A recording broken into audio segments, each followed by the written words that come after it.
अस्सलाम वालेकुम viewers, welcome back to my YouTube channel. आज मैं आपके साथ प्रीवियस वीडियो का फोर्थ पार्ट रीड कर रही हूँ। उम्मीद है आपको तीनों प्रीवियस पार्ट अच्छे लगे होंगे। अगर अच्छे लगे हों तो नॉवेल को लाइक कीजिएगा और मेरे चैनल को सब्सक्राइब कीजिएगा। ये नॉवेल हवेली base, cousin marriage, rude hero, love triangle, a strong heroine, innocent heroine, multi couples, sudden निकाह, सेकेंड मैरिज, बहुत ही इंटरेस्टिंग सा नॉवेल है। उम्मीद है आप सभी को पसंद आएगा। अगर आपने अभी तक वो तीनों प्रीवियस पार्ट नहीं देखे हैं तो पहले उन तीनों को वॉच कर लीजिएगा ताकि आपको स्टोरी समझ जाए।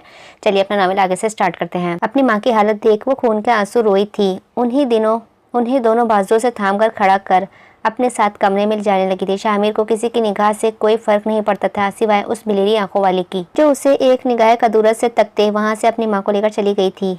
इन बिलेरी आंखों में अपने लिए कदूरत देख उसके दिल को रंज पहुंचा था। फहीम, क्यों? क्या आपने मेरे साथ ऐसा क्यों दिया मुझे इतना बड़ा धोखा? अक्सर कमरे में पहुंचते ही फहीम को देख खुद को रोक न सकी थी। फौरन ही उसके के सामने खड़ी होकर गुस्से से भरे लहजे में इस्तफसार करने लगी, जो उसका हक भी था। आप पहले से शादीशुदा थे, ये बात मुझे पहले क्यों नहीं बताई? मुझे और मेरे घर वालों को इतने बड़े धोखे में क्यों रखा? क्या हो गया है? ये कोई इतनी बड़ी बात तो नहीं है जिस पर तुम माँ बेटी बैठकर हंगामा मचाओ। पूरे गाँव में मर्द हूँ मैं, 4 शादियाँ कर सकता हूँ। शुक्र करो कि तुम पे दूसरी सौतन नहीं लाया, वरना करना तो चाहिए थी मुझे तीसरी शादी। एक बेटा तो दे नहीं सकी तुम मुझे और आ गई है मेरे सामने सवाल करने।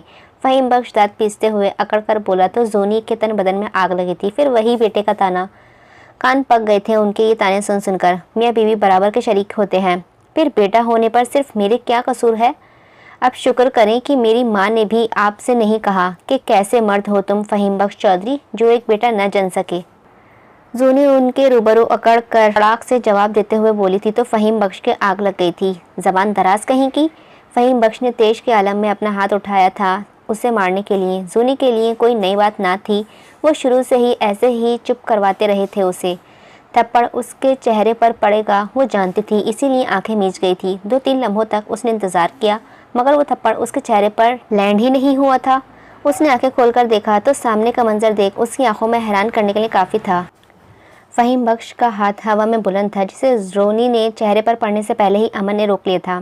जोनी को अपनी आंखों पर यकीन न आया कि उसके खातिर वो अपने चचा के सामने आ गया है। जवान औलाद है चचा, थोड़ा तो लिहाज करो। माना उसके चेहरा गुस्से की शिद्दत से सुर्ख हो रहा था, आंखें अंगारे बरसा रही थी मगर लहजे में लचक थी। वो अपने चाचा का एहतराम नहीं भूला था। निहायत आहिस्ते से उनका हाथ नीचे की जानिब छोड़ते वो समझाने वाले तंज में बोला था, तुमने मेरा हाथ कैसे रोका? अगले ही पल फहीम बख्श गुस्से से अमन का गिरबान पकड़े दहाड़े थे। वो उसके पास जवाब नहीं था कोई। वो खुद भी नहीं जानता था वो क्यों बीच में आ गया था आज उनके। छोड़े इसे, मुझसे बात करें। अमन का गिरबान छुड़वाने की कोशिश कर रही थी मगर उसके बाप की पकड़ इतनी मजबूत थी कि वो छुड़वा न सकी थी। तो दूर हट, तेरी ही वजह से आजकल का बच्चा मेरे मुंह आ रहा है। फहीम ने उल्टा हाथ से उसे जोरदार धक्का दिया तो दीवार पर दे मारा था। जूनी, अक्सर बेगम फौरन ही जूनी को उठाने भागी थी। चाचा, अमन जोर से चिंगाड़ा था। उसका जब जवाब दे गया था। अपना गिरबान छुड़वाने में एक लम्हा न लगा, फिर अगले ही पल फहीम बख्श के गर्दन पर उसका हाथ था। क्या कर रहे हो? छोड़ो। जूनी का सर दीवार से टकराया था जिसके सबब उसके सर से खून निकलने लगा था। माना वो तकलीफ में थी मगर ये देख के लड़ाई हद से ज़्यादा बढ़ गई है। वो तेज़ी से अमन की जानिब आई थी। हाँ बेटा छोड़ो। अमन गुस्से से चीखता हुआ उन्हें एक जिस्म में खींचता दीवार से लगा गया था। जूनी व अक्सर बेगम उस नौजवान के हाथों से फहीम की गर्दन आज़ाद कराने में की सही कर रही थी। इस लड़के को समझ न आया अमन को वहाँ हुआ क्या है आज। उस लड़की को समझ न आया अमन को आज हुआ क्या है। वो क्यों उसके लिए इतना लड़ रहा है? इतना गुस्सा, इतना जलाल क्यों? वो कोई पहली बार तो न था कि फ़हीम ने उस पर हाथ उठाया था। अमन इस कदर गुस्से में था कि जूनी और अक्सर बेगम मिलकर भी फ़हीम की गर्दन उसके पकड़ से आज़ाद नहीं करवा पा रहे थे। फहीम बख्श को सांस लेना रुक गया था। उसका चेहरा सुर्ख और आंखें बाहर उबलने को थीं। क्या पागल हो गए हो? जान से मारोगे इन्हें? बस चला तो मार ही दूँ। वो उन्हें झटके से छोड़ जूनी की आंखों में झांकते हुए दहाड़ा था। क्यों? वो समझ न सकी इतना गुस्सा क्यों है आखिर। वो बगैर जवाब दिए गुस्से से वहाँ से चला गया था जबकि फ़हीम बख्श गहरे गहरे सांस ले रहा था। दफ़ा हो जाओ मेरी आंखों के सामने से, इससे पहले कि कत्ल कर दूँ तेरा। वो अपनी माँ को भी ले जाओ। अक्सर जो उसके पास खड़ी फिक्रमंदी से उसका चेहरा तक रही थी, उसका हाथ पकड़कर जूनी की जानिब धकेलते बिफर कर चिंगाड़ा। इस कदूरत नफरत से तकते जूनी अपनी माँ को लेकर अब कमरे की जानिब बढ़ गई। दूसरी जानिब, क्या नाम है इस लड़की का? शाहीन बेगम रूपदार अंदाज में शामिर को देखकर इस्तफसार करने लगी थी। मरियम। बस उसका नाम बताना था कि सब हक्का बक्का होकर उस लड़की को तकने लगे थे। शाहीन बेगम को अपनी कमर पर पसीने की बूंदें टहलती हुई महसूस हुई। मरियम, वो ज़ेरे लब दोबारा बड़बड़ाई थी, जबकि ये नाम सुन शमीम बेगम की आंखें चमकी थीं। उन्होंने तेज़ी से मरियम को बगौर देखा था। शामिर ने महसूस किया ये नाम सुनते ही सब ठंडे पड़ गए हैं।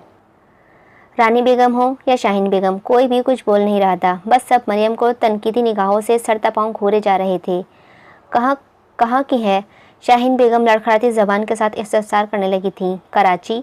शामिर के बताते ही शाहीन बेगम तो जैसे बेहोश होने को थी, क्योंकि उनकी पोती का ननिहाल भी कराची में ही था। कई साल पहले अपनी पोती मरियम को उन्होंने कराची में ही फेंकवाया था। ये सुन शमीम बेगम की आंखों में जुगनू चमकने लगे थे। मेरी बहू। शमीम बेगम फौरन ही उसे अपने सीने से लगाकर पुचकारे के हाथ भरते तेजी से बोली थी। इस हसीन नौजवान ने उन्हें छोटी आंखें करके घूरा। इन्हें क्या हुआ अचानक? वो यही सोच रहा था। इसे कमरे में ले जाओ, बाकी बातें बाद में करेंगे। शाहीन बेगम फौरन ही कहकर वहाँ से चली गई थी। उसकी ताई भी बिल्कुल खामोश हो गई थी। अब सब मरियम को टिकटिकी बांधे देखे चले जा रहे थे, जैसे वो कोई दुनिया का 8वां अजूबा हो। मरियम उन सबको देखने के सबब बहुत नर्वस फील कर रही थी। चलो। शामिर ने सबके सामने उसका हाथ थामा और उसे अपने साथ ऊपर की जानिब ले गया। अभी वो आधी सीढ़ियों पर ही चढ़ा था कि उसके कदम रुके। सामने से जूनी जो आ रही थी अपनी माँ को सीने से लगाए। वो हसीन चुलबुली गुड़िया उसे देख कर भी अनदेखा कर बराबर से गुजर जाने लगी तो उसके दिल में दर्द की ठेस सी उठी थी। उसने जूनी के सर से खून निकलते देखा था, मगर कुछ बोल न सका। वो अपने उल्टे हाथ की मुट्ठी भींच गया। साथ साथ सीधे हाथ पर भी दबाव पड़ा था, जिसके सबब मरियम निगाहें उठाकर उसे देखने लगी थी। तब उसने जूनी को बराबर से जाते देखा। जूनी के जाने के बाद वो अपना सर झटक कर मरियम को लेकर अपने कमरे की जानिब बढ़ा। अक्सा बेगम ने कमरे में आते ही जूनी के सर से निकलने वाले खून को साफ किया और पट्टी बांध दी। वो मुसलसल रोए चली जा रही थी। अम्मी जान, आप चुप हो जाएं। इस शख्स के लिए आंसू बहा रही हैं जो आपके आंसुओं के काबिल ही नहीं है। जूनी ने उन्हें अपने बेड पर बिठाया था। खुद नीचे उनके कदमों में बैठ गई। अक्सर ने आंसू अपनी उंगली के पोर से साफ करते बड़ी मोहब्बत से समझाते हुए बोली थी। उसे समझ नहीं आता था आखिर उसकी माँ उस आदमी के साथ रह कैसे रही है जो बेटा ना पैदा होने के सबब उसके ज़िंदगी को जीते जी अजाब बना चुका है। उसके नज़दीक फ़हीम बख्श चौधरी डिज़र्व ही नहीं करता था उसकी माँ जैसी और अच्छी औरत को। क्या आप मेरे साथ चलेंगी? उसके अचानक सवाल पर अक्सा बेगम उलझकर उसे देखने लगी थी। ये मेरा कमरा है, वो मरियम को अपना कमरा दिखाते हुए बोला था। वो फ़कत इस बात में सर हिलाने लगी। तुमने झूठ क्यों बोला सबसे? क्यों कहा कि मुझे अगवा? अभी वो बोल ही रही थी कि मुकाबिल ने उसके होठों पर हाथ रखकर आवाज़ दबाते तेज़ी से उसके नाजुक सरापे को दरवाजे से लगा दिया था। उसके अचानक अमल पर मरियम की आंखें हैरत से बड़ी हुई थी। यहाँ दीवारों के भी कान हैं, वो सरगोशी करने वाले अंदाज में बोला था। शामिर ने ध्यान न दिया। वो उसे चुप कराने के चक्कर में बहुत नज़दीक आ गया था। उसके हाथ अभी भी मरियम के होठों पर थे। तुम्हारा नाम मरियम है, तुम कराची में रहती थी। घर का एड्रेस बताने की किसी को ज़रूरत नहीं है, ना अपने वालिदैन के बारे में बताने की। बस ये याद रखना कि तुम यूनिवर्सिटी में मेरे साथ पढ़ती थी, वहीं मुझे तुम पसंद आ गई थी। वहीं से मैंने तुम्हें अगवा कराया और ज़बरदस्ती निकाह किया। तुमने सबके सामने यही दिखाना है कि तुम डर की वजह से मेरे साथ रह रही हो, ना कि खुशी से। उसे पूरी बात समझाने लगा था। समझी? इसके पूछते ही मरियम ने पलकें झपकाई थी। वो हैंडसम सा नौजवान नहीं जानता। मरियम सांसें रोके खड़ी थी इसके नज़दीकी के सबब। अपनी बात पूरी कहने के बाद उसे एहसास हुआ कि मरियम सांस नहीं ले रही है, जिस पर उसने तेज़ी से हाथ हटाया था। उसका हाथ हटाते ही मरियम ने गहरा सांस लिया, मगर कुछ कह नहीं सकी। उसके गाल पूरी तरह दहक रहे थे। ये कैसे मुमकिन था कि अदालत ना लगाए फ़हीम बख्श? वो फ़ौरन ही इब्राहिम बख्श के पास किसी बच्चे की तरह अमन की शिकायत लेकर पहुंच गया था। इब्राहिम बख्श को यकीन न आया कि अमन इस कदर जारहानापन से पर भी उतर सकता है कि अपने चचा का ही गला पकड़ ले। दूसरी जानिब अमन अपना सर पकड़े बैठा था। उसका दिमाग की रगें अभी भी तनी हुई थी। पानी लाकर दूँ? आफिया ने उसे सोफे पर सर पकड़े बैठा देखकर फ़क्रमंदी से पूछा था। मैं पागल हो गया हूँ शायद। आफिया की जानिब देख वो खूबरू नौजवान गंभीर लहजे में बोला था। उसकी आंखें सुर्ख डोरों से सजी थीं। मतलब? वो नासमझी से पूछ उठी थी। मतलब मैं लड़ाई छेड़ आया हूँ, ऐसी लड़ाई जिसका अंजाम खून खराबे का सिवा कुछ न होगा। क्या वो नहीं जानता था किस कदर हंगामा बर्पा होने वाला है? अब उसने एक गहरी सांस ली, फिर अपनी रोशन व चौड़ी पेशानी मसलने लगा था। उसे पेशानी मसलता देख वो आहिस्तगी से उसके बराबर में बैठी थी। वो अक्सर अमन के बराबर में बैठ जाया करती थी। उसका काम करना अब उसके कमसिन लड़की को अच्छा लगने लगा था। अमन भी उसे रोकता टोकता नहीं था। बस कमरे से बाहर जाने के अलावा और हर चीज़ की आज़ादी थी उसे। वो अमन की हर चीज़ ऐसे इस्तेमाल करती थी जैसे उसकी चीज़ हो। इस लम्हे वो सिर्फ उस हसीन दूधिया रंगत के मालिक नौजवान को तक रही थी, जिसकी लंबी खूबसूरत उंगलियां उसकी पेशानी पर थीं, और वो खासा परेशान नजर आ रहा था। न जाने क्या होता जा रहा था उसे। बस दिल बहाने ढूंढने लगा था उसके पास जाने का। उसके करीब रहने के। अगर दर्द हो रहा है तो मैं दबा दूं?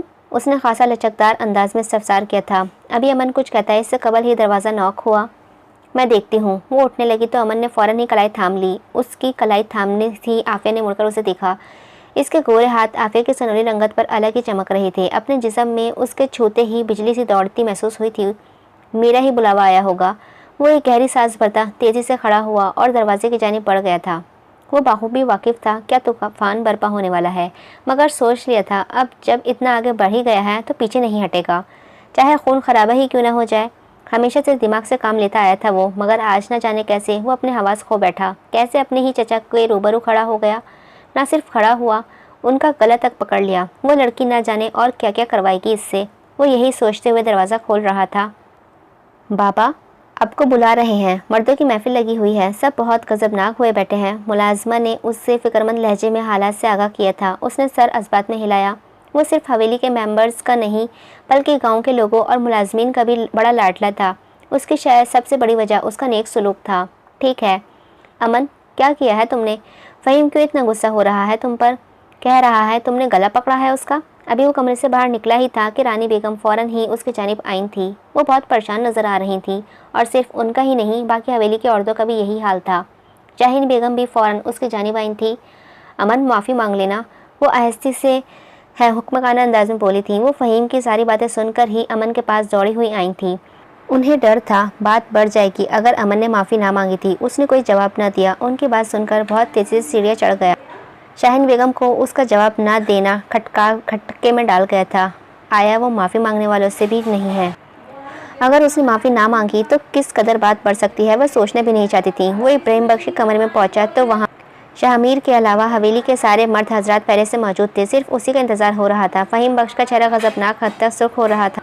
अमन, ये मैं क्या सुन रहा हूँ कि तुमने अपने चचा का हाथ रोका? और अभी इब्राहिम बख्श सोफे पर शाहाना अंदाज में गुस्सा भरे बैठे पूछ ही रहे थे कि वो तेज़ी से बोला, हाँ मैंने किया है। मैं सिर्फ उन्हें थोड़ी शर्म दिलाने की कोशिश कर रहा था कि अपनी जवान बेटी पर हाथ ना उठाएं, मगर चचा ना माने तो गुस्से में मेरा हाथ उनके गले तक पहुंच गया था। उसने फ़हीम बख्श को देखते अपनी बात निडर लहजे में कही थी तो फ़हीम बख्श आग बबूला होकर उसे मारने के लिए आगे बढ़ा था। शहरोज़ व हसन बख्श ने फ़ौरन रोका था उसे, मगर वो काबू नहीं आ रहा था। अमन, तुम्हें किसने इजाज़त दी है फ़हीम और उसकी बेटी के मामलात में बीच में दखल देने की? इब्राहिम बख्श अपनी जगह से खड़े होकर उसके जानिब देख गजबनाक अंदाज में पूछने लगे। मेरे दिल ने, निहायत मुख्तसर लफ्ज़ों में मुकम्मल बात कह दी थी उस लड़के ने। अमन, क्या दिमाग ख़राब हो गया है तुम्हारा? फैज़ बख्श फ़ौरन ही उसके बाजू झंझोड़ कर दहाड़े थे। अपने दादा के सामने ज़बान चलाने की उसकी हिम्मत भी कैसे हुई थी? क्या अपने होशो हवास खो बैठा था वो? अमन, इब्राहिम बख्श गुस्सैले लहजे में चिंगाड़े थे। दादा, मैंने कुछ गलत नहीं किया है। मैंने बस वही किया जो मुझे ठीक लगा। और आप चाचा को क्यों नहीं समझाते? जूनी जानवर नहीं है, इंसान है। उनकी बेटी, उसे हर वक्त जानवरों की तरह मारने क्यों खड़े हो जाते हैं ये? उसके लहजे में दबदबा सा गुस्सा नुमाया था। इब्राहिम बख्श तो सिर्फ उसके हाथ देख रहे थे जिन्हें वो मजबूती से भींचे खड़ा था, जैसे अपना गुस्सा काबू कर रहा हो। वो मेरी बेटी है, मैं उसे मारूं, पीटूं, जिंदा जलाऊं। तू कौन होता है हमारे बीच बोलने वाला? फ़हीम बख्श गुस्से से आग बबूला होकर पूछ रहे थे। माना वो तुम्हारी बेटी है, मगर मेरी मोहब्बत है। ऐसे कैसे तुम मारोगे, पीटोगे और जलाओगे उसे? फ़हीम बख्श के जुमले उसके गुस्से को किसी और ही लेवल पर पहुंचा गए थे। फिर उसने नौजवान ने किसी का लिहाज न रखा। उसकी आंखें फ़हीम को जला देने की हद तक अंगारे बरसा रही थीं। वो फ़हीम की तरह गुस्से से भरकर गिरेबान तक पहुंचने की कोशिश नहीं कर रहा था। वो तो अपनी जगह मजमंद खड़ा निडर अंदाज में कि यहीं खड़ा हूँ, आ जाओ जिसने आना है। उसके शख्सियत का रोब व दबदबा ही कुछ और था इस लम्हे।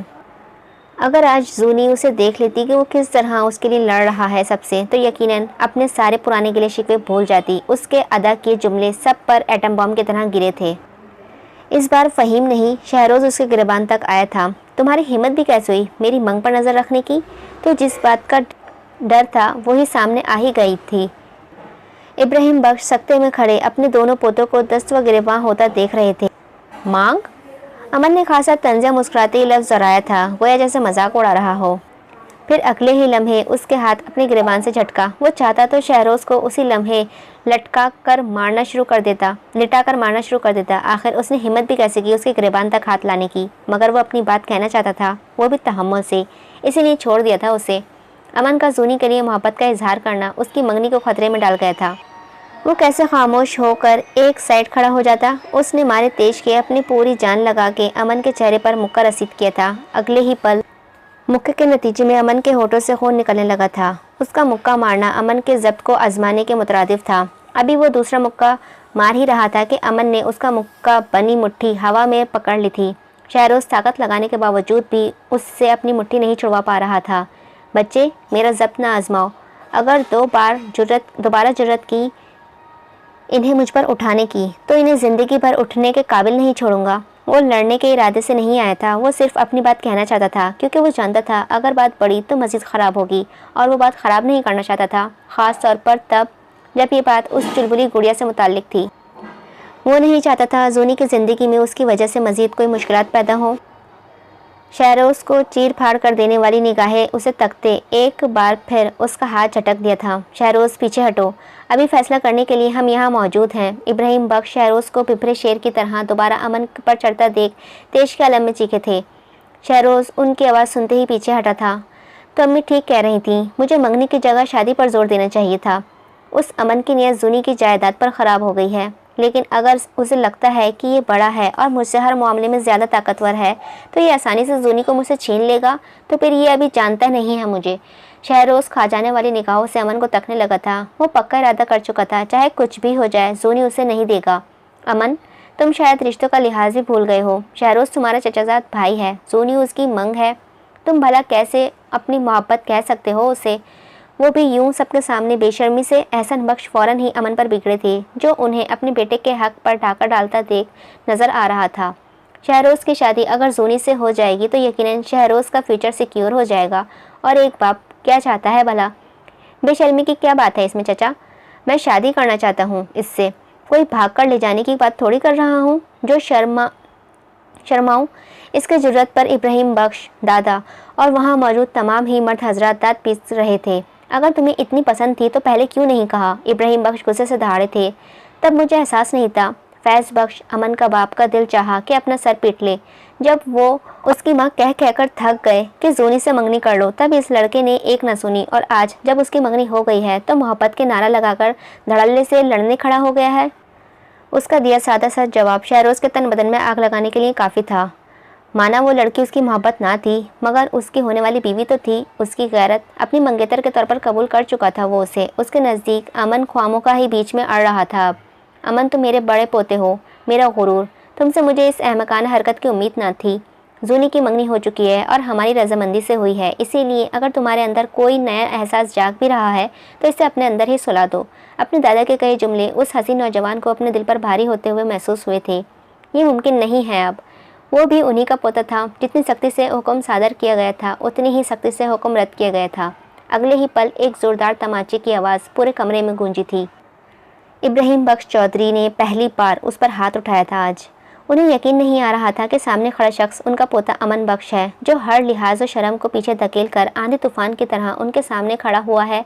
उसकी आंखों में कोई शर्म नहीं थी, ना कोई लिहाज। इब्राहिम बख्श की आंखों में बगावत के शोले उभरते देख रहे थे। बात थप्पड़ की नहीं थी, बात पीछे हट जाने की थी, और वो पीछे हटने वालों में से नहीं था। इब्राहिम बख्श एक कदम खुद ही पीछे हुए। अब्बा, मैं इसे समझाता हूँ, आप ठंडे रहें। अमन का बाप फ़ौरन ही आगे आया था। समझा दो इसे अच्छी तरह, इब्राहिम बख्श बिपर कर कहते हुए कमरे से निकल गए थे। इन्हें अपनी इज्जत बड़ी प्यारी थी, और अमन, वो लड़का तो आंखों में आ रहा था आज। अपने चचा ज़ात की मंग पर नज़र रखते हुए शर्म आनी चाहिए तुम्हें। एहसन बख्श दांत पीसते हुए कहकर शहरोज़ को वहाँ से लेकर चले गए थे। मैं अपनी बेटी जिंदा दफन कर दूंगा, मगर तुझसे कभी ना भी आऊँगा, समझा? फ़हीम बख्श कतई लहजे में बोले थे। इस लम्हे सिवाय जहर के वो कुछ नहीं उगल रहा था अमन के लिए। सबके कमरे से जाते ही फैज़ बख्श अपना सर पकड़कर बैठ गए थे। तुम्हें जूनी पसंद आ गई थी तो हमें बताते, फ़हीम का गिरबान जाकर पकड़ने की क्या ज़रूरत थी? फैज़ बख्श की हालत तो कुछ ऐसी थी कि ना आराम से खड़ा हुआ जा रहा था और ना ही बैठा जा रहा था। वो खड़े होकर उस पर फिर चीखे थे। वो समझती है कि सिर्फ शाहमीर उसके लिए स्टैंड लेता है, मैं नहीं लेता, और मैं नहीं चाहता कि वो ऐसा सोचे। वो लड़का बहुत सादगी से अपने दिल में मची जलन को बयान कर गया था। तो सिर्फ जूनी को ये दिखाने के लिए कि तुम उसके लिए स्टैंड ले रहे हो, तुम पूरे ख़ानदान से लड़ गए। फैज़ बख्श का अपनी बेटी की अकल पर मातम करने का दिल किया था इस लम्हे। वो तो दिमाग से काम लेने वाला बंदा था। ये सब क्या करता फिर रहा था वो? मोहब्बत ने अकल पर पत्थर डाल दिए थे उसके। तुम जोनी को बचाने के चक्कर में हमें क्यों मरवा रहे हो? फैज़ बख्श बेबसी के इंतहा को पहुँचे हुए थे। क्या करें अपने जवान बेटे का? मैं उसे नहीं बचा रहा, मैं खुद ही काफ़ी हूँ अपने बाप से लड़ने के लिए। वो खुद ही काफ़ी है अपने बाप से लड़ने के लिए, वो निहायत लापरवाही से कहा। तो फिर वो उलझे, अगर उसे बचाना नहीं रहा था तो फिर क्यों किया उसने ये सब? मैं सिर्फ स्टैंड ले रहा था, जो वो चाहती है कि मैं लूँ, नरमी से जवाब दिया। यानी अगर कल को मैं उसे मारने के लिए खड़ा हूँ तो तुम मेरे गिरबान तक भी आ जाओगे क्योंकि वो चाहती है कि तुम स्टैंड लो? वो खासा जज्बस होकर पूछ रहे थे। आप भला क्यों अपनी इकलौती बहू पर हाथ उठाने लगे? यानी तुम आ जाओगे? वो दांत पीसते हुए बेयकीनी से फिर पूछने लगे थे। बताया तो है कि वो अकेली ही काफ़ी है लड़ने के लिए। चाचा तो बाप हैं उसके, इसलिए लिहाज कर जाती है, अपने ससुर का लिहाज करेगी नहीं या नहीं इसकी गारंटी नहीं दे सकता हूँ मैं। वो मज़ीद इस टॉपिक को कंटिन्यू नहीं रखना चाहता था, इसीलिए कहता वो मुस्कुराकर वहाँ से चल दिया था। उसकी मुस्कुराहट में वार्निंग नुमाया थी। वो अपनी माँ के साथ सो रही थी कि दरवाज़ा नॉक हुआ। इस वक्त कौन आ गया? हवेली में बरपा तमाशे से लाइन थी वो लड़की। दरवाज़ा खुलते ही सामने अमन को खड़ा पाया था। वो हैरान हुई थी उसके अचानक आने पर। खून? क्या हुआ है? ये खून कैसे निकला? उसकी निगाहें सबसे पहले अमन के होठों पर गई थी, जिससे खून अभी भी हल्का सा रिस रहा था। अंदर नहीं आने दोगी? उस खूबरू नौजवान के सवाल करते ही जोनी ने तेज़ी से रास्ता छोड़ा था और हर बार की तरह काले रंग के कुर्ते शलवार में ही मलबूस था। उसकी लंबी चौड़ी जिसामत के सबब जोनी मुकम्मल उसके रास्ते से हटी थी, तब जाकर वो अंदर दाखिल हुआ था। वो खुद ही अंदर आकर सोफे पर बैठ गया। चाची की तबीयत कैसी है अब? उसने सामने बेड पर सोती अपनी चाची को देखकर पूछा था। वो बाखूबी वाकिफ था कि जोनी के लिए उसकी माँ किस कदर अहमियत की हामिल है। अच्छी नहीं है, बस रोए चली जा रही थी, दवाई देकर सुलाया है मैंने। जोनी बहुत रंजीदा सी नज़र आ रही थी। कांटे नहीं लगे हुए हैं मेरे अंदर, वो अचानक बोला तो जोनी उलझकर उसकी जानिब देखने लगी। हाँ, ना समझी सी। बैठ जाओ, वो अपने बराबर सोफे पर हाथ मारते हुए बोला था। पहले ये खून साफ कर देती हूँ, वो तेज़ी से कहकर फर्स्ट एड बॉक्स लाई थी। उसके बराबर में बैठकर रुई में पायोडीन लगाकर फिर उसके आगे पायोडीन वाली रुई बढ़ाती थी। तुम नहीं लगा सकती? उसने रुई को ना पकड़े बल्कि उम्मीद भरी निगाहों से उसकी जानिब देखते हुए पूछने लगा था। लगा सकती हूँ, वो फ़ौरन मुस्कुराकर बोली थी और आहिस्ते से नज़दीक आई। इस लड़की की नज़दीकी उससे कहीं ज़्यादा अमन से महसूस की थी। वो निहायत नरमी से उसके होठों के किनारे को खून साफ करने लगी थी। अमन ने अपने दिल की दुनिया में हलचल सी मचती हुई पाई थी। वो चुलबुली गुड़िया इस कदर नज़दीक थी कि उसके गर्म सांसें वो अपनी ठोड़ी व होठों पर महसूस कर रहा था। उसकी बिलेरी आंखों पर सजी घनी पलकें किस कदर अट्रैक्टिव थीं, ये इस लम्हे एहसास हुआ था उसे। उसके गुलाबी पतले होठ खुद पर से निगाह हटाने की इजाज़त नहीं दे रहे थे अमन को। कमरे में सिवाय उन दोनों के दिल की धड़कनों व सांसों की आवाज़ के मुकम्मल खामोशी तारी थी। इब्लीस ने किया ये? वो ऐसे से पूछने लगी। वो लड़की अपने बाप को इब्लीस बुलाती थी? नहीं, उसके भतीजे ने। अमन पहली बार उसी के तर्ज में बोला था तो वो चौंक कर उसकी जानिब देखने लगी। दोनों की नज़रें मिली थीं। इस हसीन लड़के की नज़दीकी जोनी पर असरअंदाज ना हो, ये कैसे मुमकिन था? इस बार अमन ने नहीं, जोनी ने नज़र चुराई थी। क्यों? वो खून साफ करके आहिस्ते से दूर हटते हुए पूछने लगी थी। दफ़ा करो, क्या करोगी जानकर? मुकाबिल लापरवाही से बोला था। उसकी बात सुन, वो भी लापरवाही से फर्स्ट एड बॉक्स लेकर खड़ी हुई थी। वो बाखूबी जानती थी फ़हीम का गिरबान पकड़ने की सज़ा है ये, इसीलिए ज़्यादा देर कुरेदा नहीं। मुझसे शादी करोगी? अभी वो एक कदम ही चली थी, मुकाबिल ने तेज़ी से पूछा था। हाँ? पहले शौक के मारे उसे देखा, फिर अगले ही लम्हे बेसाख्ता सी मुस्कुरा दी थी। काले बिल्ले, अभी इतने बुरे दिन नहीं आए हैं मेरे, वो खासा मज़ायका खेज अंदाज में बोली थी। मैं वाकई प्रपोज़ कर रहा हूँ। उसके रूबरू खड़े होकर संजीदगी से गोया हुआ था। और मैं वाकई रिजेक्ट कर रही हूँ। मुकाबिल भी उसी के तर्ज में दुबदू जवाब देने लगी थी। मैं मजाक के मूड में नहीं हूँ। उसका नाजुक बाजू पकड़कर अपनी जानिब खींच खुद से करीब करते आंखों में आंखें डाल जताते हुए गंभीर लहजे में कहा था। पर मैं हूँ, वो मुस्कुराकर बोली थी। जोनी प्लीज़, सबसे लड़कर आ रहा हूँ तुम्हारी खातिर। इसका मुस्कुराना जैसे जले पर नमक चढ़ने का काम कर गया था। उसका बाजू झंझोड़ते हुए मुलाकात की नज़ाकत का एहसास दिलाने की कोशिश की थी। मैंने नहीं कहा लड़ो, तुम खुद को कूदे हो बीच में। निहायत लापरवाही से वो बेनियाजी जाहिर करने लगी थी वो लड़की। अमन के समझ न आया कि वो कैसे इतनी बेनियाज बन सकती थी। बस करो वरना खो दोगी मुझे, अमन खासा जताते हुए कहने लगा था। उसका लहजा टूटा हुआ था। जिसके लिए वो सबसे लड़कर आ रहा था वो तो बीच रास्ते में ही बेनियाजी से हाथ छोड़कर चल दी थी। मैंने पाने की कभी चाह भी नहीं की थी। मुकाबिल खड़ी वो लड़की पत्थर का दिल लिए हुए, जैसे अमन इसकी बेमुरवती व संगदिली देख दंग रह गया था। रिजेक्शन की वजह? उसका बाजू छोड़कर एक कदम पीछे हटे, गंभीर लहजे में इस्तफसार किया। वो जानना चाहता था आखिर क्यों रिजेक्ट कर रही है उसे। अगर शहरों से दुश्मनी होने के बावजूद मंगनी और शादी कर सकती है तो उससे क्यों नहीं?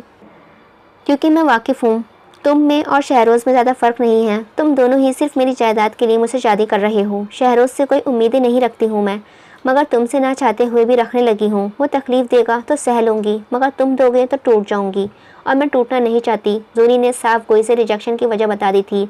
मैं शहरोज़ जैसा नहीं हूँ, एक बार एतबार करके तो देखो मुझ पर। अमन इसकी बात सुन फ़ौरन ही उसके करीब आया था। वाह, वो एतबार नहीं कर पा रही थी, जो एक नेचुरल सी बात थी। उसकी ठोड़ी पकड़कर हल्की सी ऊंची की, दोनों की नज़रें फिर मिली थी। उसका लहजा माना लचकदार था, मगर भरपूर उम्मीद लिए हुए था कि बस एक बार एतबार कर लो। नहीं कर सकती, वो कतई लहजे में बोली थी। तुम कर सकती हो मुझ पर एतबार? अगले ही पल उसने तेज़ी से सवाल किया था, बिल्कुल आँख बंद करके। एतबार था तब ही तो पूरे ख़ानदान से बगैर उसकी रज़ा जाने लड़ आया था। खासा मुतमईन लहजे में जवाब दिया। वो फिर मुस्कुरा दी जैसे एतबार ना किया हो। उसकी मुस्कुराहट अमन का दिल जला रही थी। उसे महसूस हुआ जैसे उसके दिल के टुकड़े कर रही हो। किस कदर बेएतबारी पसंदीदगी थी, मगर एतबार नहीं था। ऐसा क्या करे जो इन बलोरी आंखों में उसके लिए एतबार आ जाए? सबको पता है शादी के बाद मेरे हिस्से में जायदाद तुम अपने नाम कर लोगे, और ये मेरा एतमाद व एतबाद ही होगा तुम पर कि तुमसे शादी करूं और अपने हिस्से की सारी जायदाद तुम्हारे नाम कर दूं। लेकिन क्या तुम शादी से पहले अपने हिस्से की जायदाद मेरे नाम कर सकते हो? इतना एतबार है मुझ पर? उसका दिया चैलेंज अमन को थोड़ा अजीब सा लगा था। ऐसा कहाँ होता है? लेकिन अगर बात एतबार की थी तो ये भी सही, वो अपने आप दे रहा था। जायदाद का हिस्सा देना क्या बड़ी बात थी? नहीं ना, तो फिर मुझसे कैसे उम्मीद रख सकते हो कि मैं तुम पर एतबार कर लूँगी? जूनी उसकी खामोशी को इनकार गुमान करते तेज़ी से बोली थी। अगर तुम्हें एतबार आ जाएगा मेरी जायदाद का हिस्सा लेकर कि मैं तुम में इंटरेस्टेड हूँ, ना कि तुम्हारे हिस्से की जायदाद में, तो चलो ये भी सही।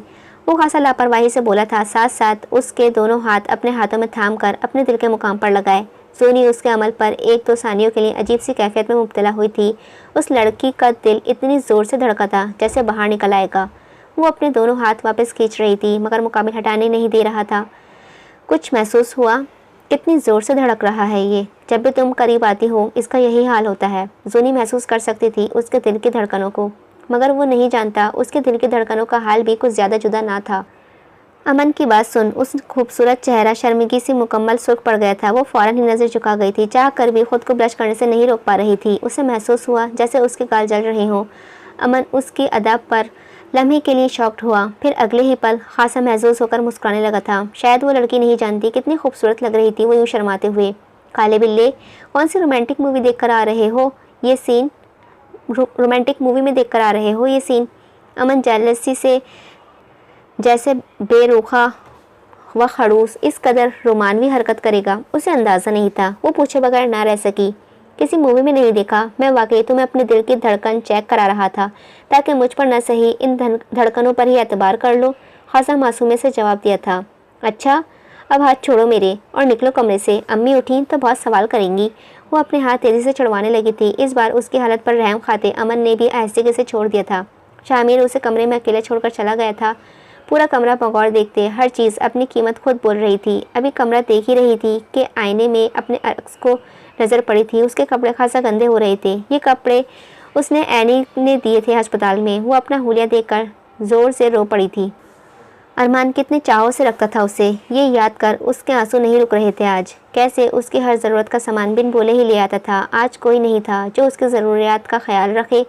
अगर वो आज ज़िंदा होता तो यकीनन कभी इस हाल में ना होती।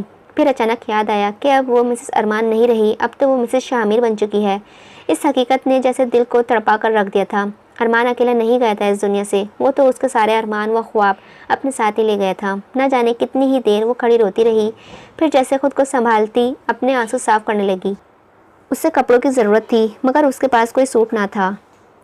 बाहर इतनी लड़ाई होकर चुकी थी कि इसे किसी से कपड़े मांगने भी ठीक नहीं लगा था। उसने अलमारी खोली। शामिर की पूरी अलमारी में एक भी कुर्ता या कमीज शलवार मौजूद ना था। वो बेचारी क्या करती? शामिर के सफ़ेद रंग की शर्ट व पैंट निकालकर फ्रेश होने चली गई थी। अरमान के बाद वो पहली बार किसी लड़के का वॉशरूम यूज़ कर रही थी। अजीब सी कैफियत थी, सब कुछ अजनबी अजनबी जैसा महसूस हो रहा था। वो नहाकर निकली तो टॉवेल से बाल सुखाती आई। आईने के सामने आई थी। नहाने के बाद अब वो काफ़ी हल्का फुल्का महसूस कर रही थी। अभी वो अपने बाल सुखा ही रही थी कि दरवाज़ा खोलकर शामिर बेधड़क अंदर दाखिल हुआ था। उसे यूं अचानक चले आने पर वो चौंकी। साथ ही अगले पल टॉवल को सर से हटाकर दुपट्टे की तरह अच्छी तरह अपने वजूद पर ओढ़ लिया था। क्या? दरवाज़ा तो नॉक करते आने से पहले शामिर के दिमाग से बिल्कुल निकल गया था कि अब उसके कमरे में एक लड़की भी मौजूद है। वो खुद भी शर्मिंदा सा हुआ था। उसे खुद को यूं ढांपता देख सिर्फ उसकी एक ही झलक देखी थी, फिर बर्क की फुर्ती से मुड़कर खड़ा हो गया था। अजीब सी कैफियत थी दोनों की। कैसे रहेगा वो एक लड़की के साथ, वो भी एक ही कमरे में? शामिर यही सोचकर अपनी गर्दन को पुष्ट हल्के से मसलने लगा था। वहीं दूसरी जानिब मरियम बहुत अनकंफर्टेबल हो गई थी। जिंदगी में पहली बार उसने पैंट शर्ट पहनी थी जो उसके खूबसूरत बॉडी के शेप को खासा नुमाया कर रही थी, वरना वो तो ढीले ढाले कपड़े ही पहनने की आदी थी। अगर उसने ये कपड़े अरमान के सामने पहने होते तो वो सोच सकती थी कि उसकी रिएक्शन कितना प्यारा होता।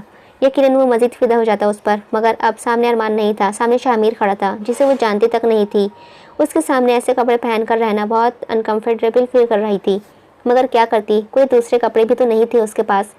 फिर ये सोचकर मज़ीद जान निकलती महसूस हुई कि वो एक ही कमरे में रहने वाले हैं आज। वो एनी के दिए कपड़ों में से जो वॉशरूम में छोड़ आई थी फ़ौरन ही दुपट्टा निकाल कर लाई। मुड़ सकता हूँ? अपने ही कमरे में खुद को अजनबी पा रहा था वो लड़का। आहिस्ते से सवाल किया था। हाँ। वो अच्छी तरह दुपट्टा सर पर ओढ़ कर खड़ी थी। उसकी इजाज़त देते ही वो मुड़ा।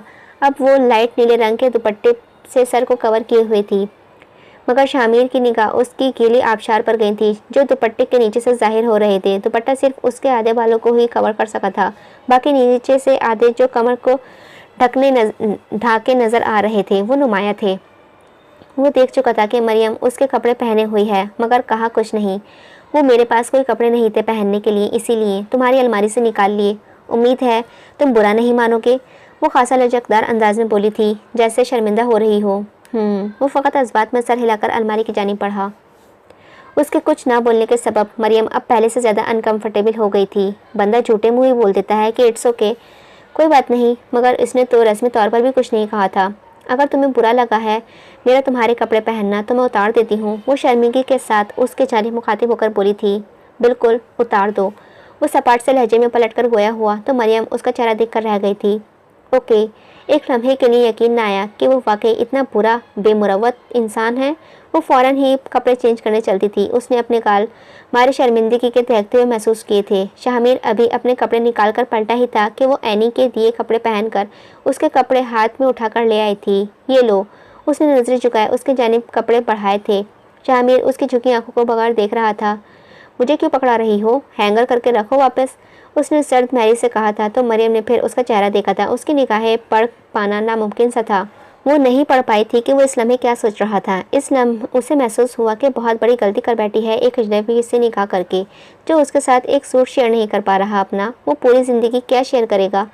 एक होता है नॉर्मल बात करना, मगर वो तो निहायत हुक्मकाना अंदाज में बात कर रहा था, जैसे अपनी कोई मुलाजमा समझ रहा हो उसे क्या बुरा न लगा था? वो खामोशी से इस बात में सर हिलाकर कपड़े हैंगर्स में टांगकर अलमारी में रखने लगी थी।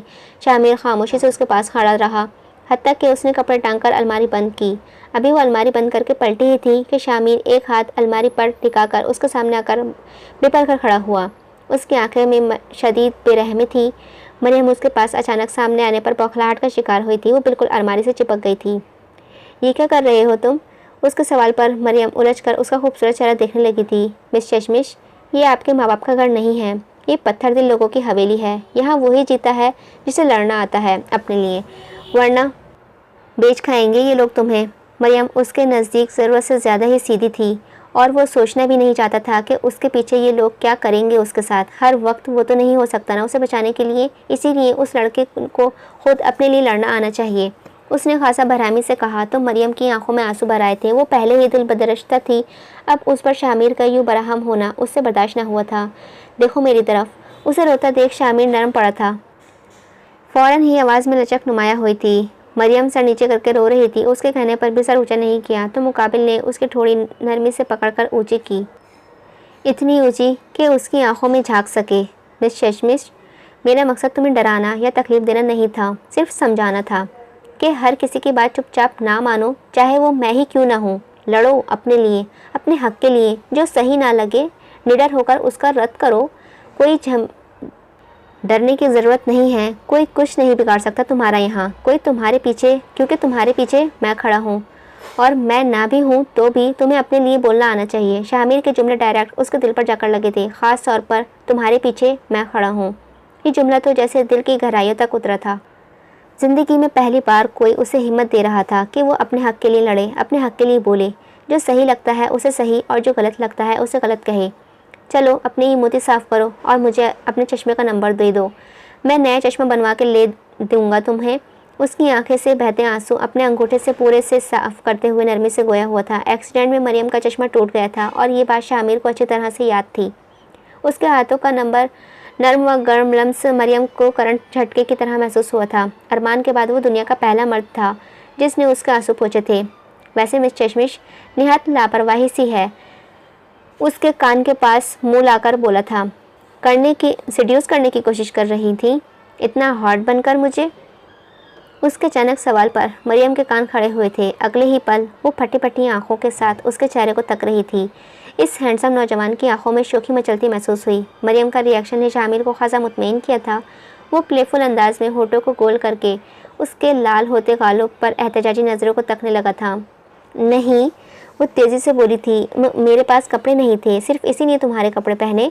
शामिर की चमकती शोखी भरी आंखें उसको नर्वस कर रही थी। वो गड़बड़ाकर सफाई देने लगी, चाहो तो कर सकती हो, मैं भी तो देखूं मिस चश्मिश सेड्यूस करती हुई कैसी लगती है।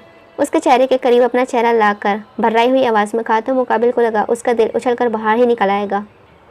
किस कदर चार्मिंग पर्सनैलिटी थी उसकी, क्या वो नहीं जानता था? उसका नज़र भरकर देख लेना भी किसी लड़की को दिल को अपने काबू में कर लेने के लिए काफ़ी था। फिर यहाँ तो मामला मज़ीद संगीन था। वो बेचारी अपना बेकाबू दिल संभाल रही थी। पूरे जिस्म में खून की रवानी तेज़ हुई महसूस हुई थी। अचानक गर्मी का एहसास होने लगा था। अभी वो दोनों बात कर ही रहे थे कि दरवाज़ा नॉक हुआ। मैं देखता हूँ, फिर बात यहीं से कंटिन्यू करेंगे। वो मरियम के गुलाबी गाल देख खासा महसूस होते आहिस्ते से उसके कान के पास मुँह लाकर बोला था। फिर तेज़ी से हाथ अलमारी से हटाकर दरवाजे की जानिब बढ़ गया। इतनी जानलेवा टॉपिक को वो अभी भी कंटिन्यू रखना चाहता था। ये सोच मरियम के गाल मज़ीद दहकने लगे थे। उसके करीब से हटते ही मरियम ने एक गहरा सूखा सांस लिया था। दरवाज़ा खोलते ही शहरोज़ का लटका मुँह नजर आया। अपने भाई को यूँ देखकर वो फिक्रमंद हुआ था। क्या हुआ? सॉरी, आपको इतनी रात को परेशान कर रहा हूँ, लेकिन मेरे पास और कोई चारा भी तो नहीं है। मुझे कुछ समझ नहीं आ रहा, मैं क्या करूँ भाई। वो अमन काले बिल्ली की तरह मेरा रास्ता काट गया है। आज सबके सामने कह रहा था कि उसे जूनी से मोहब्बत है। मेरा खून खौल रहा है भाई, मेरा बस नहीं चल रहा है उसे जान से मार दूँ। आप ही बताएं मैं क्या करूँ। मैं जूनी से बहुत मोहब्बत करता हूँ और उसे किसी सूरत नहीं देने वाला, चाहे कुछ भी हो जाए। माना वो ख़ानदान का बड़ा है, उसके पास ताकत है, दौलत है, लेकिन मैं उसे जूनी नहीं देने वाला।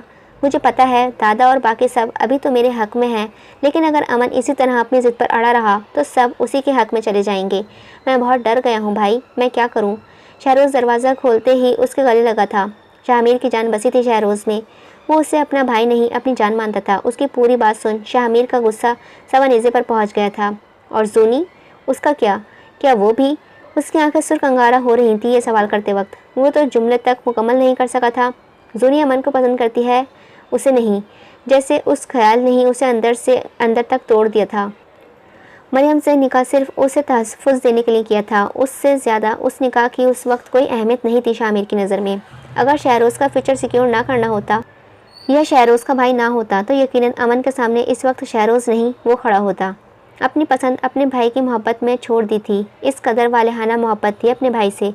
शहरोज़ खुद नहीं आया था शामिर के पास मदद लेने, उसकी माँ ने भेजा था उसे, क्योंकि अमन से अगर कोई लड़ सकता था तो वो सिर्फ़ और सिर्फ शामिर था। बानो जानती थी अगर शहरोज़ के बाद शामिर का सपोर्ट हुआ तो खून की नदियाँ बह जाएंगी, मगर अमन को जूनी नहीं मिलेगी। भाई आप जानते तो हैं मैं सारा मामला जायदाद का है, ये सारा मामला जायदाद का है। नीयत ख़राब हो गई है उसकी जूनी के हिस्से की जायदाद पर, वरना जूनी तो बहुत खुश है मंगनी से। क्या आपने देखा नहीं था मंगनी वाले दिन? फिर मैंने तो खुद पूछा था उससे, कोई ज़बरदस्ती नहीं की थी उससे, वो बाखुशी राज़ी हुई थी तभी मंगनी की थी। शहरोज़ फ़ौरन ही उसके गले से हटकर जज्बाती अंदाज में बोला था। उसकी आंसू से भरी हुई थी, उसकी आंखें आंसू से भरी हुई थी। अच्छा तो परेशान ना हो, दुनिया इधर से उधर हो जाएगी, मगर तेरा भाई तेरे साथ ही खड़ा है। मैं भी देखता हूँ कैसे अमन उसकी मंगनी टुटवाता है। शामिर फ़ौरन ही उसे दिलासा देने लगा था। उसके झूठे आंसू ने शामिर को यकीन दिलाया कि वाकई जूनी से मोहब्बत करता है और उसे खो देने के खौफ से पागल हो रहा है। भाई मुझे डर लग रहा है। वो छीन लेगा मुझसे। शहरोज़ की भर्राई आवाज़ उसके दिल को चीर रही थी। नहीं छीन सकता, मैं छीने नहीं दूंगा, चाहे कुछ भी हो जाए। यकीन रखो अपने बड़े भाई पर। इस लम्हे पहली बार मरियम ने उसे बहुत जिम्मेदार शख्स के रूप में देखा था, वरना वो हमेशा बहुत लाउबाली सा नजर आता था। वो नहीं जानती क्या चल रहा था, मगर इतना ज़रूर जान गई थी कि शामिर मर जाएगा मगर अपने भाई की मोहब्बत पर आँच नहीं आने देगा। ये तुम्हारा भाई? शहरोज़ ने कमरे से जाते ही मरियम ने आईब्रो झुकाकर इस्तफसार किया था। हाँ, तुम्हारा इकलौता देवर, वो नरमी से कहता कपड़े चेंज करने चला गया था। शामिर जब वॉशरूम से चेंज करके बाहर निकला तो उसने मरियम को नीचे तकिया लगाते हुए देखा था। तुम्हें नीचे सोने की ज़रूरत नहीं है। वो बहुत अजीब सी सिचुएशन में आ गया था, समझ नहीं आया कि किस तरह कहे कि मेरे साथ बेड पे सो जाओ। खुद वो नीचे नहीं सो सकता था क्योंकि उसे नींद ना आती, ऊपर से 1-2 दिन की बात तो थी नहीं, ये तो अब ज़िंदगी भर का साथ था। वो अपनी आईब्रो के पास खुजाते हुए नज़र झुकाकर कहने लगा था, तो फिर तुम सोओगे? वो लचकदार अंदाज में बोली थी। बड़ी पुरउम्मीद निगाहों से उसे तकते हुए पूछा था कि बस वो हाँ कह दे, क्योंकि नीचे सोने की भी उसे भी आदत नहीं थी। वो जानती थी सो नहीं सकेगी पूरी रात। नहीं, मेरे कहने का मतलब था कि तुम सोफे पर सो जाओ। चाहकर भी हिम्मत ना कर सका कहने की कि बेड पर मेरे साथ सो जाओ। एक करवट पर पूरी रात सोना बहुत अनकंफर्टेबल हो जाता है। सोफ़े पर सोने का तो तसव्वुर भी नहीं कर सकती थी वो, और सोफ़े पर सोने की आदत भी नहीं थी मुझे। मैं गिर जाती हूँ, मासूम सा चेहरा बनाए हुए बोली थी। ओ अच्छा। उसने अपने होठों को चबाते हुए इस्बात में सर हिलाया था, फिर वो खामोश हो गया। जबकि मरियम चाहती थी वो बोले कि मैं सोफ़े पर सो जाता हूँ। मरियम की उम्मीद भरी नज़रें उसे पर टिकी हुई थी, जो आराम से बेड पर लेट चुका था। शामिर आंखें मूंद चुका था। ये देख वो भी चुपचाप नीचे लेट गई थी। वो चाहता था कि उससे अपना बेड शेयर कर ले, मगर ये सोच कर कि कहीं वो लड़की ये ना समझे कि वो उस पर मजबूरी का फ़ायदा उठा रहा है, लब भीज गया था। उसने लैंप की लाइट बंद की तो मरियम फ़ौरन ही डरकर उठ गई थी। लाइट खोल दो, वो तेज़ी से बोली तो शामिर ने लाइट ऑन की थी। मुझे लाइट खोलने में नींद नहीं आती है, और मुझे बंद करके, मरियम दुबदुब बोली थी। चलो फिर एक काम करो, मैं सोफ़े पर चला जाता हूँ, इस साइड वैसे भी अंधेरा है, तुम यहाँ बेड पर लेट जाओ। वो अपने तकिया उठाकर सोफ़े की जानिब चल दिया। शामिर इंतज़ार में था कि शायद वो लड़की कहे, नहीं आ जाओ, बेड शेयर कर लेते हैं एक साथ, मगर उसने छोटे मुँह भी ना कहा था। उल्टा सुकून से बेड पर लेट गई थी। मिस चश्मिश ने तो आते ही बेड पर कब्जा कर लिया है मेरे, अच्छी शादी की मैंने। वो मुंह में बड़बड़ाकर आंखें मूंद गया था। वो बेचारी भी सीधी करवट लेती तो अभी उल्टी, मगर उसे नींद ही नहीं आ रही थी। काफ़ी देर सोने की कोशिश करता रहा, मगर नींद ना आई तो थक हार कर उठकर बैठ गया। उसके जहन में शहरोज़ की बातें चलने लगी थीं। उसे अंदाज़ा नहीं था कि शहरोज़ मोहब्बत करता है जूनी से, इतनी मोहब्बत कि उसे सीने से लगकर रोए। उसका ज़मीर उसे मलामत करने लगा था कि वो कैसे बड़ा भाई होकर अपने छोटे भाई की मोहब्बत पर नज़रें रखे बैठा है। वो दुनिया से झूठ बोल सकता है, मगर खुद से नहीं। वो जानता था कि वो पसंद करता है जूनी को। ये ख्याल कि जूनी अमन को पसंद करती है उसका दिल जला रहा था। खुद को एक अजीब कशमकश में पा रहा था। वो सोफ़े से उठकर दराज की जानिब बढ़ा, दराज से सिगरेट निकालकर लाइटर से जलाई, फिर सोफ़े पर बैठकर सिगरेट पीते होठों से धुआं फिज़ा में तहलील करने लगा था। सिर्फ कुछ ही मिनट गुजरे थे कि मरियम खांसते हुए उठी थी। तुम सिगरेट पी रहे हो, वो भी कमरे में बैठकर? खासा कड़वा मुंह बनाते हुए बोली थी, मगर मुकाबिल पर कोई असर ना हुआ। आदमी पूरी दुनिया के सामने खुद पर खोल चढ़ा सकता है, मगर कमरे में अपनी बीवी के सामने नहीं। आदत है मुझे, उसने लापरवाही से कहा था। वो अपनी नाक पर हाथ रखकर बैठ गई थी। सिगरेट की बदबू उसका दिमाग उड़ा रही थी। और कितनी देर पियोगे, उसने झुंझलाकर पूछा था, मगर मुकाबिल ने कोई जवाब न दिया। इस लम्हे वो मरियम को हंसता मुस्कुराता शामिर हरगिज़ न लगा। कोई संजीदा गहरा शख्स मालूम हुआ था। सब तुम्हारी गलती है हज्जन, इब्राहिम बख्श निहायत बेरहमी से शाहीन बेगम को देखकर बोले थे। वो शाहीन बेगम को हजन कहकर पुकारते थे। मुझे क्या पता था कि अमन बीच में इस तरह आ जाएगा। जब मंगनी हो रही थी तब तो शामिर और अमन दोनों ही खामोश थे। आपने खुद देखा था ना, शाहीन बेगम तो खुद अपना सर पकड़कर बैठी हुई थी। खौफ जो सामने आ गया था उनका। जवान खून है, आंखों में आ रहा है, बगावत पर उतर आएगा अगर उसे जूनी ना मिली तो। एक बार कह दे तो पत्थर की लकीर हो जाए। फिर शहरोज़ की मंगनी तो पूरे गांव के सामने जूनी से करवाई थी उन्होंने। अब कैसे अपनी ज़बान से पीछे हट जाते। ज़बान से फिर जाना तो इब्राहिम बख्श को अपनी तौहीन मालूम हो रहा था, मगर अमन का क्या, उसे कैसे संभालें। मैंने तो शहरोज़ का भला सोचकर करवाई थी। शाहीन बेगम फ़ौरन ही अपने नेक नियति जाहिर करने लगी थी। लो कर लो भला, सब का एक साथ ही भला हो जाना है अब। इब्राहिम बख्श दांत पीसते हुए तंजिया बोल उठे थे। शहरोज़ गिरेबान तक आ गया था अमन के। बस यही दिन देखना रह गया था ज़िंदगी में कि इब्राहिम बख्श के पोते उसके सामने खड़े होकर कुत्तों की तरह एक लड़की पर लड़ाई लड़ें। पोती कम नहीं है आपकी, मटक को कहीं की। शाहीन बेगम ने सारा गुबार जूनी के सर पर डाल दिया था। फिलहाल आप ज़्यादा परेशान ना हो, अमन को बस कुछ दिनों के लिए किसी काम से शहर भेज दे, बाकी मैं खुद देख लूँगी। शाहीन बेगम मुतमईन अंदाज में पान अपने मुंह में दबाते हुए बोली थी तो इब्राहिम बख्श असबात में सर हिलाने लगे। सुबह उसकी आंख खुली तो शामिर को तैयार होते हुए पाया था। कहाँ जा रहे हो? वो पूछे बगैर ना रह सकी। यूनिवर्सिटी। और कहाँ जाऊँगा मिस चश्मिश, मुझे भी जाना है, वो तेज़ी से कहते हुए बेड से उतरी थी। कुछ दिन ज़रा रुक जाओ, कुछ सोचते हुए गंभीर लहजे में बोला तो मरियम के कदम अपनी जगह पर जम गए थे। एक काबिल वकील बनना उसका शुरू से ख्वाब रहा था। अरमान ने उसे कभी ना रोका था, बल्कि उल्टा उसकी फ़ीस भरता और उसे यूनिवर्सिटी लेने छोड़ने जाता था। मरियम को गुमान हुआ जैसे शामिर उसे रोक रहा है। क्यों? खासा एतराज़ ज़रा आया था उसके लहजे में। शादी तो सिर्फ तहफ़्फ़ुज़ देने के लिए की थी ना, फिर पढ़ाई से क्यों रोक रहा था वो? हमारे यहाँ बहुएं और बेटियाँ शहर जाकर नहीं पढ़ती, वो ऐसे किसे बताने लगा था। तो मेरा तुम्हारे घर की बहू बेटियों के रूल से क्या ताल्लुक़? शामिर उसके सवाल पर उसे ताज्जुब से देखने लगा था। क्या वो लड़की भूल गई थी कि वो उसकी निकाह में है अब? अगवा हुई लड़की इतनी जल्दी यूनिवर्सिटी जाएगी वापस तो मेरा झूठ फ़ौरन ही पकड़ा जाएगा। वो देख चुका था कि मरियम पढ़ाई के मामले में किसी किस्म के कॉम्प्रोमाइज़ बर्दाश्त नहीं करेगी, और फिर ये रूल रेगुलेशन उसके घर के थे, उन्हें मरियम पर ज़बरदस्ती कैसे थोप सकता था। तो वो उसे लगा कि वो खुद ही अपने घर वालों से निपट लेगा। बस कुछ दिन गुजर जाएं, तब तक उसे उनका गुस्सा ठंडा हो जाएगा। उसकी बात में पॉइंट था, इसीलिए मरियम खामोश हो गई थी। उसे खामोश होता देख सुख का सांस लेता वो हसीन लड़का बाहर की जानिब चल दिया था। तो मुझे अकेला छोड़कर जा रहे हो यहाँ? खासा परेशान होकर पूछने लगी थी वो। अकेली नहीं हो तुम, मेरा इतना बड़ा ख़ानदान है, मिलने मिलाने में ही पूरा दिन गुजर जाएगा तुम्हारा आज का। तब तक मैं भी वापस आ जाऊँगा, और मेरी अम्मी है तुम्हारा ख्याल रखने के लिए, फ़िक्र मत करो।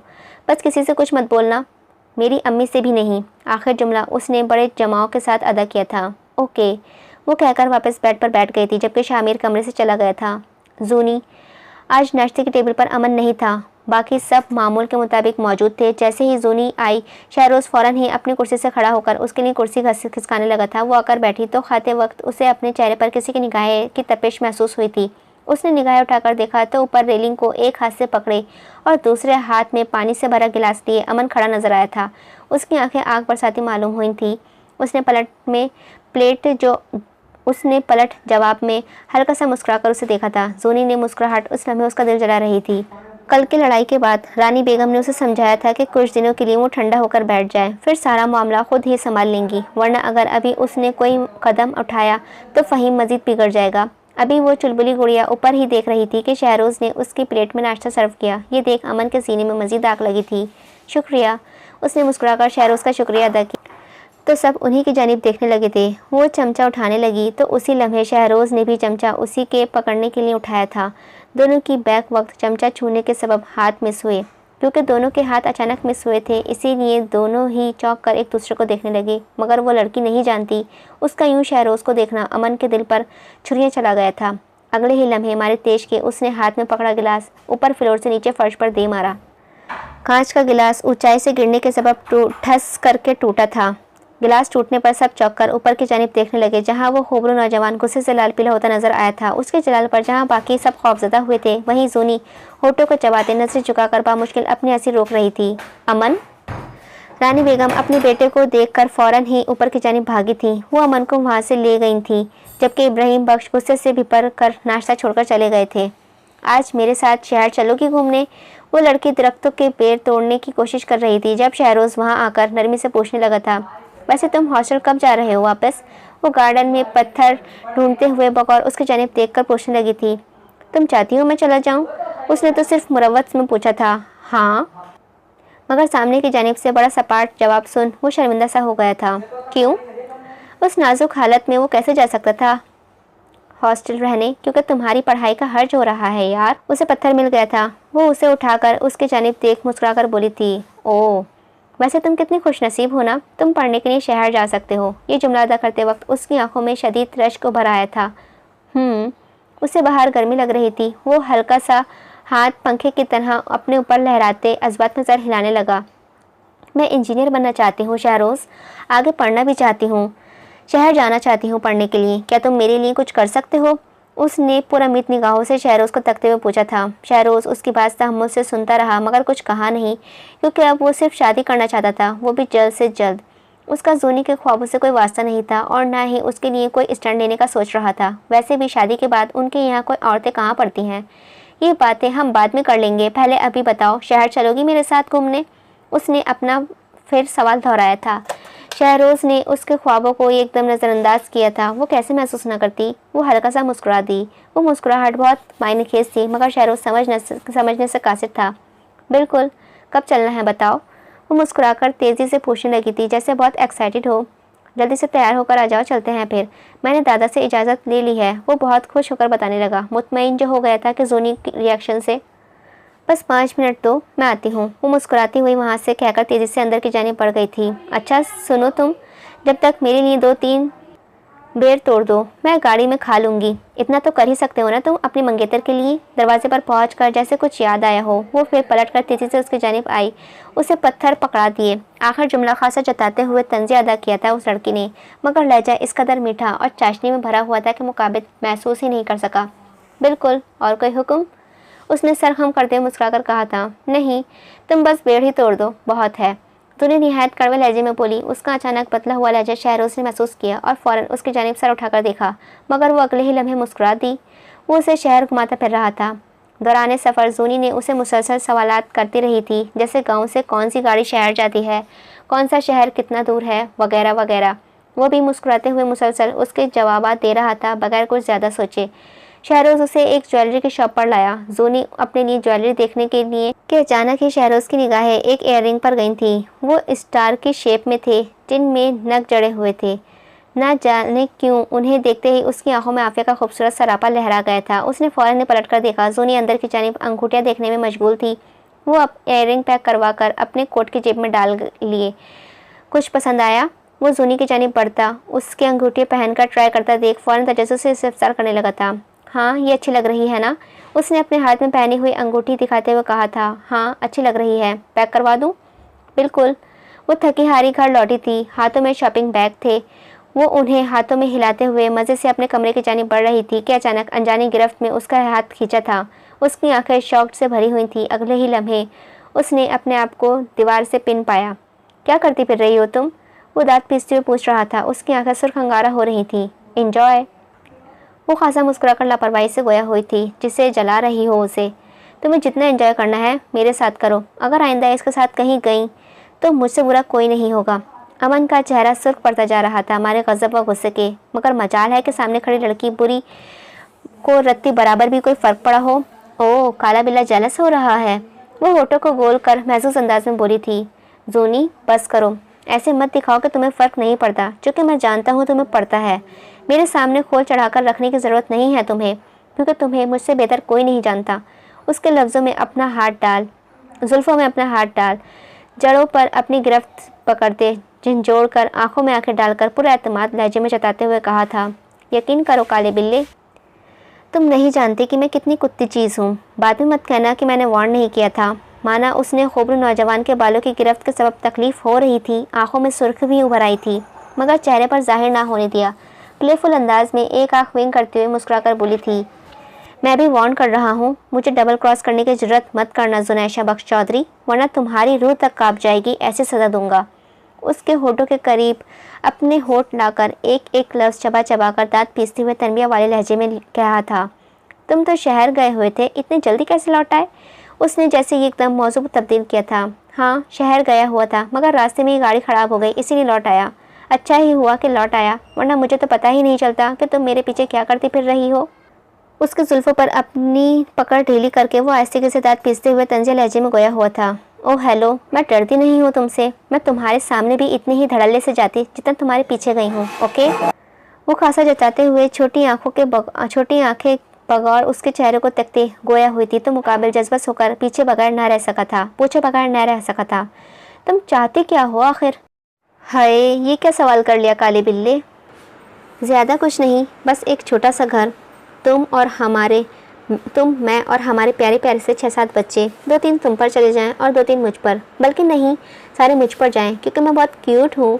वो लहजे में शोखी भरी आंखें टिमटिमाते हुए बोली थी। वाकई?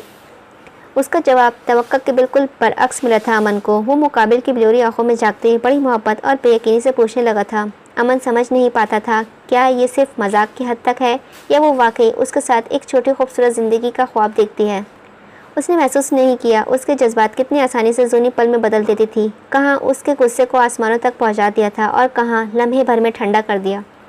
हाँ, तो तुम्हें क्या लगता है काले बिल्ले, मैं हर किसी के साथ अपने बच्चों का प्लान बनाती हूँ? अजीब, वो हल्का सा मुंह बिगाड़ कर बोली थी तो मुकाबिल पे इख्तियार मुस्कुरा दिया था। वो बच्चों की तरह मुंह फुलाए किस कदर क्यूट लग रही थी अमन को, वो जानती ही नहीं।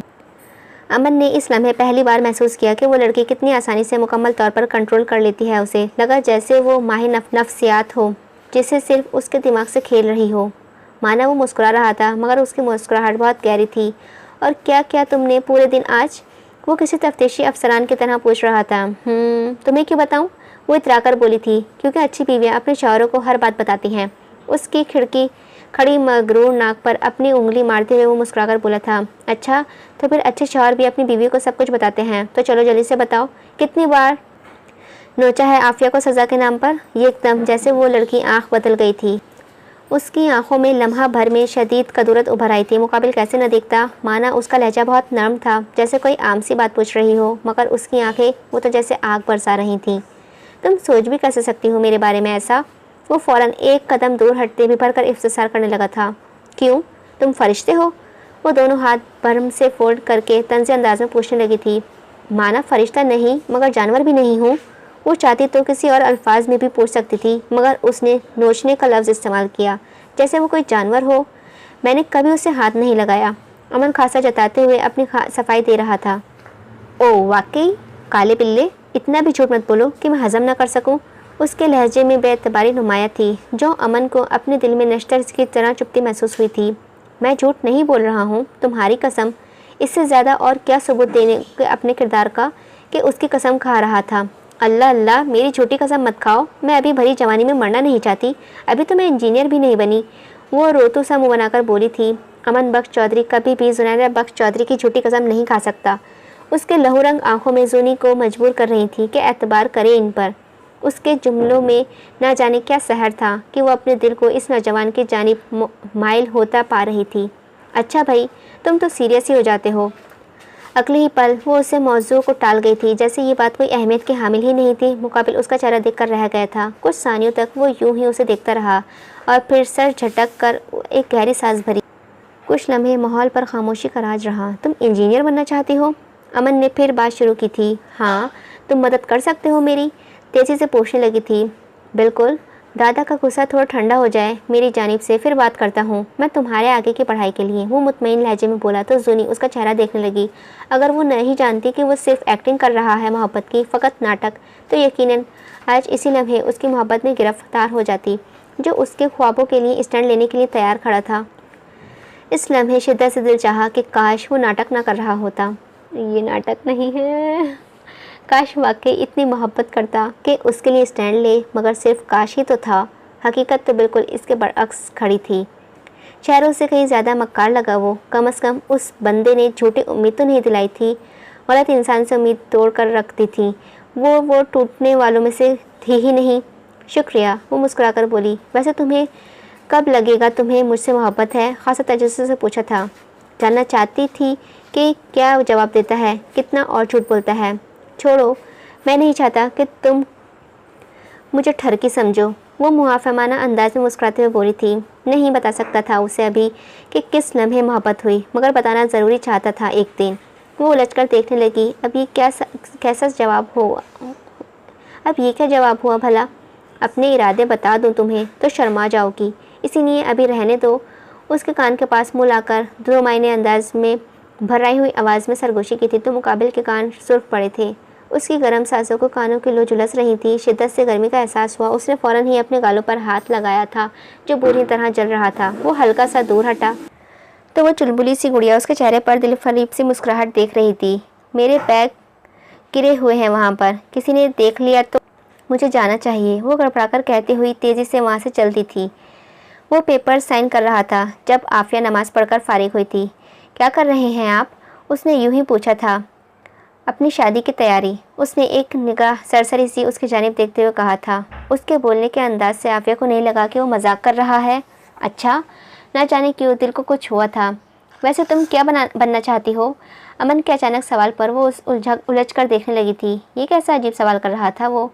क्या वो नहीं जानता था कि कनीज़ है वो इस हवेली की। उसका कोई फ्यूचर नहीं सिवाय अमन की बांदी बनकर रहने के। क्या फ़र्क पड़ता है कि मैं क्या बनना चाहती हूँ जब मैं पहले ही आपकी कनीज़ बन चुकी हूँ।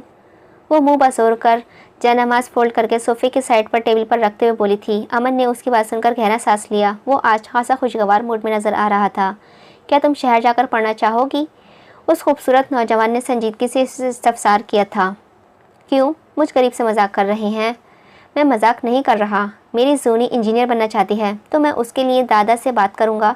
तो सोच रहा हूँ तुम्हें भी उसके साथ ही भेज दूंगा। बज़ाहिर तुम यहाँ से लोगों की नज़र में उसकी कनीज़ बनकर जाओगी, मगर तुम वहाँ जाकर अपनी पढ़ाई मुकम्मल कर लेना।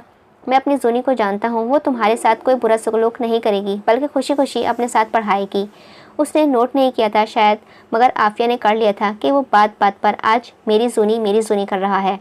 अमन के लहजे में बड़ा फ़ख्र था जूनी का जिक्र करते वक्त। क्या आप सच कह रहे हैं? क्या आप मुझे वाकई पढ़ाने की इजाज़त दे रहे हैं? आफिया तेज़ी से उसके कदमों में बैठी थी। निगाह उठाकर उस हसीन नौजवान को देखा। बेयकीनी से पूछने लगी थी। उसकी आंखें चमक रही थी ये सवाल करते वक्त। बिल्कुल, तुम मेरे लिए मेरी बहन जैसी हो और मैं चाहता हूँ कि तुम भी अपने पाँव पर खड़ी हो। वैसे भी हवेली में इतनी कनीज़ें हैं, किसी को नहीं पता चलेगा कि तुम गायब हो गई हो। तुम पढ़ लिख कर वही जॉब कर लेना, मैं पूरा सपोर्ट करूँगा। उसकी आंखें जलमला गई थी उसकी बात सुनकर। उसे यकीन न आया अपनी खुशकिस्मती पर। अल्लाह आपकी तमाम जायज़ हाजात पूरी करे, आपको आपकी मोहब्बत से मिलाए, ये मेरे दिल से दुआ है। वो मुसरत भरे लहजे में झिलमिलाती आंखों के साथ उसकी जानिब देख दिल से दुआ देने लगी थी। वो नहीं जानता उसने क्या दिया था आज आफिया को। नई ज़िंदगी की उम्मीद, वो ज़िंदगी जिसका वो ख्वाब देखा करती थी, जिसकी दुआएं मांगा करती थी। जज़ाकल्लाह, आमीन। अब तुम नीचे से उठो और जल्दी से खाना लगाओ, मुझे भूख लग रही है, उसने मुस्कुराते हुए कहा था।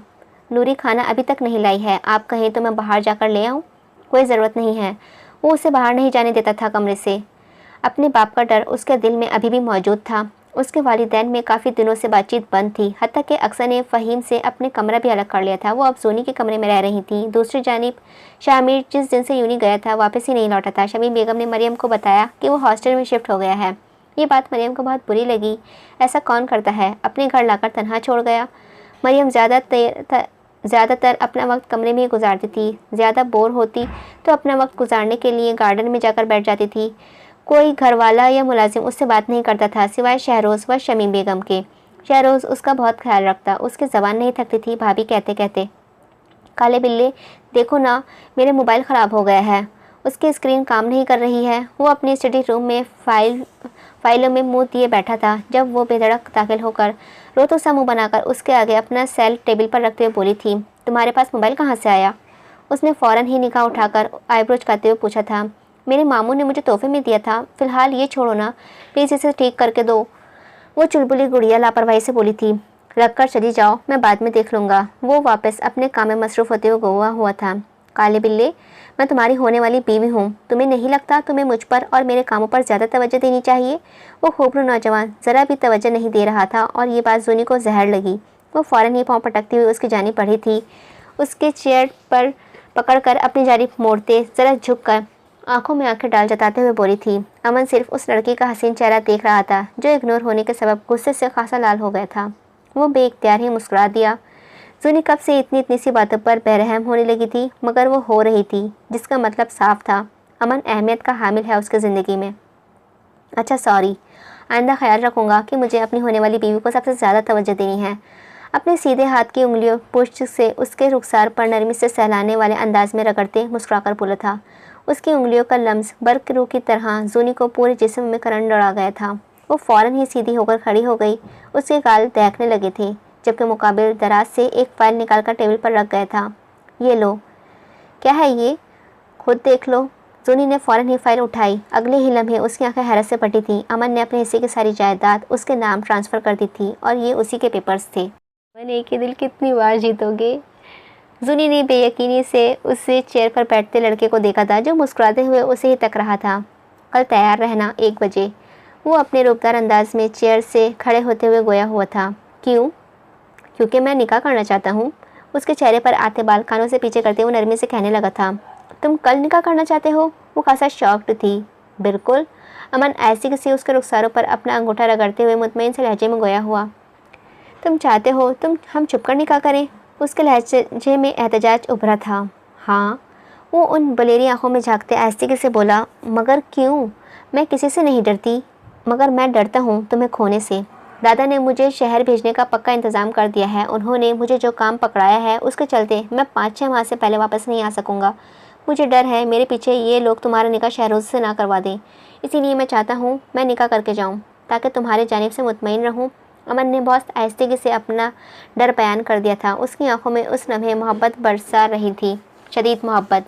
जूनी 1-2 सानियों के लिए उनकी महू होकर रह गई थी, मगर अगले ही पल वो मुस्कुराती।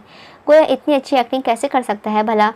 कोई इतनी अच्छी एक्टिंग कैसे कर सकता है भला कि हकीकत का गुमान हो? वो यही सोच रही थी। ओप्स यार, अपनी जायदाद का हिस्सा उसके नाम करके कोई कमाल नहीं किया था उसने। वो दूसरे दिन ही निकाह कर रहा था। निकाह करते ही अगर वो सारी जायदाद ना सिर्फ अपनी बल्कि उसके हिस्से की भी अपने नाम कर ले तो वो बेचारी क्या कर लेगी? यकीनन यही उसका प्लान था। जूनी यही सोचते हुए मुस्कुराकर उसके फरीब को देखने लगी थी। ओके, हम ठीक मुझे कोई मसला नहीं है, लेकिन हम साथ नहीं निकलेंगे घर से, वरना सबको शक हो जाएगा। शहरोज़ वैसे भी हर वक्त मेरे पीछे पड़ा रहता है। तो फिर तुम मस्जिद के पास जाकर खड़े होकर मेरा इंतज़ार करना, मैं वहीं आ जाऊंगी। चलो ठीक है। उसे वजीहा नौजवान ने जूनी की रोशन पेशानी नरमी से चूमते मुसरत भरे लहजे में कहा था तो जूनी अपनी जगह साकत हो गई थी। उसकी आंखें हमारे शौक के बड़ी हुई थी। लगा इस लम्हे उस खूबरू लड़के ने उसकी रूह को छुआ हो। उसने अपने दिल को बावलों की तरह धड़कता हुआ महसूस किया था। अमन की कुर्बत में उसका सांस लेना तक मुहाल था, जबकि मुकाबिल बहुत खुश व मुतमईन था। बहुत जल्द वो उसकी हो जाएगी, ये ख्याल ही उसको 7वें आसमान पर पहुंचा गया था। मैं चलती हूँ। उसका मोहब्बत का तकना जूनी को अपने दिल के आर पार महसूस हो रहा था। वो पिघल रही थी जैसे उसने वहाँ से भागने में ही अपनी आमान जानी थी। वो तेज़ी से भागी थी। अपनी अमानत तो ले जाओ। उसे भागता हुआ देख वो महसूस अंदाज में मुस्कुराते हुए बोल रहा था। इसकी बात सुनते ही जूनी फ़ौरन बिजली के फुर्ते से वापस आई, फाइल उठाकर वापस भाग गई। एक बार भी अमन की जानिब ना देखा, हिम्मत ही ना थी देखने की। वो वक्त से पहले ही मस्जिद के बाहर पहुंच गया था। धूप अपनी आबोताब से चमक रही थी। उसका गोरा रंग धूप की शिद्दत से सुर्ख पड़ गया था। 15-20 मिनट में ही इंतज़ार करते करते वो नमाज़ पढ़ने चला गया। नमाज़ पढ़कर वापस आया तो भी जूनी वहाँ मौजूद ना थी। क्या हो गया जू, कहाँ रह गई? वो ज़हरीला बड़बड़ाया था। आधा घंटा, 1 घंटा, 2 घंटा, हत्ता कि 3 घंटे गुजर गए, मगर वो लड़की ना आई। उसके आस अब दम तोड़ गई थी। वो गुस्से से सुर्ख होते हुए अपनी गाड़ी में बैठा। उसे कल शहर निकलना था और ये बात वो जूनी को बता चुका था। उसके पास सिर्फ आज ही का दिन था निकाह के लिए। फिर वो लड़की क्यों ना आई? वो गाड़ी भगाते हुए हवेली पहुंचा। वो गुस्से से लाल पीला होता अभी जूनी के कमरे की जानिब आ ही रहा था कि उसका कंधा अचानक अपने बाप के कंधे से टकराया था। फैज़ बख्श ने अपनी मूंछों को ताव दिया और फिर मुस्कुराते हुए चल दिया था। अमन की निगाहें इस लम्हे उनके कमीज़ व दामन पर लगे खून पर गई थी। उसका दिमाग खटका।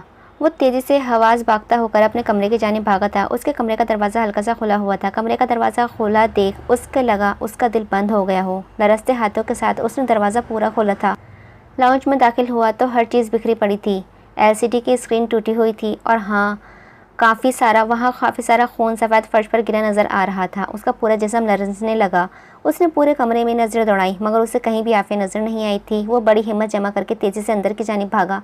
बेडरूम में दाखिल होते ही जो हौलनाक रूह हिला देने वाला मंजर उसने सामने था, वो उसके जिस्म से जान जुदा कर गया था। आफिया का जिस्म नीम बराना हालत में पंखे से लटका नजर आया था। आफिया! वो हलक के बल चीखा।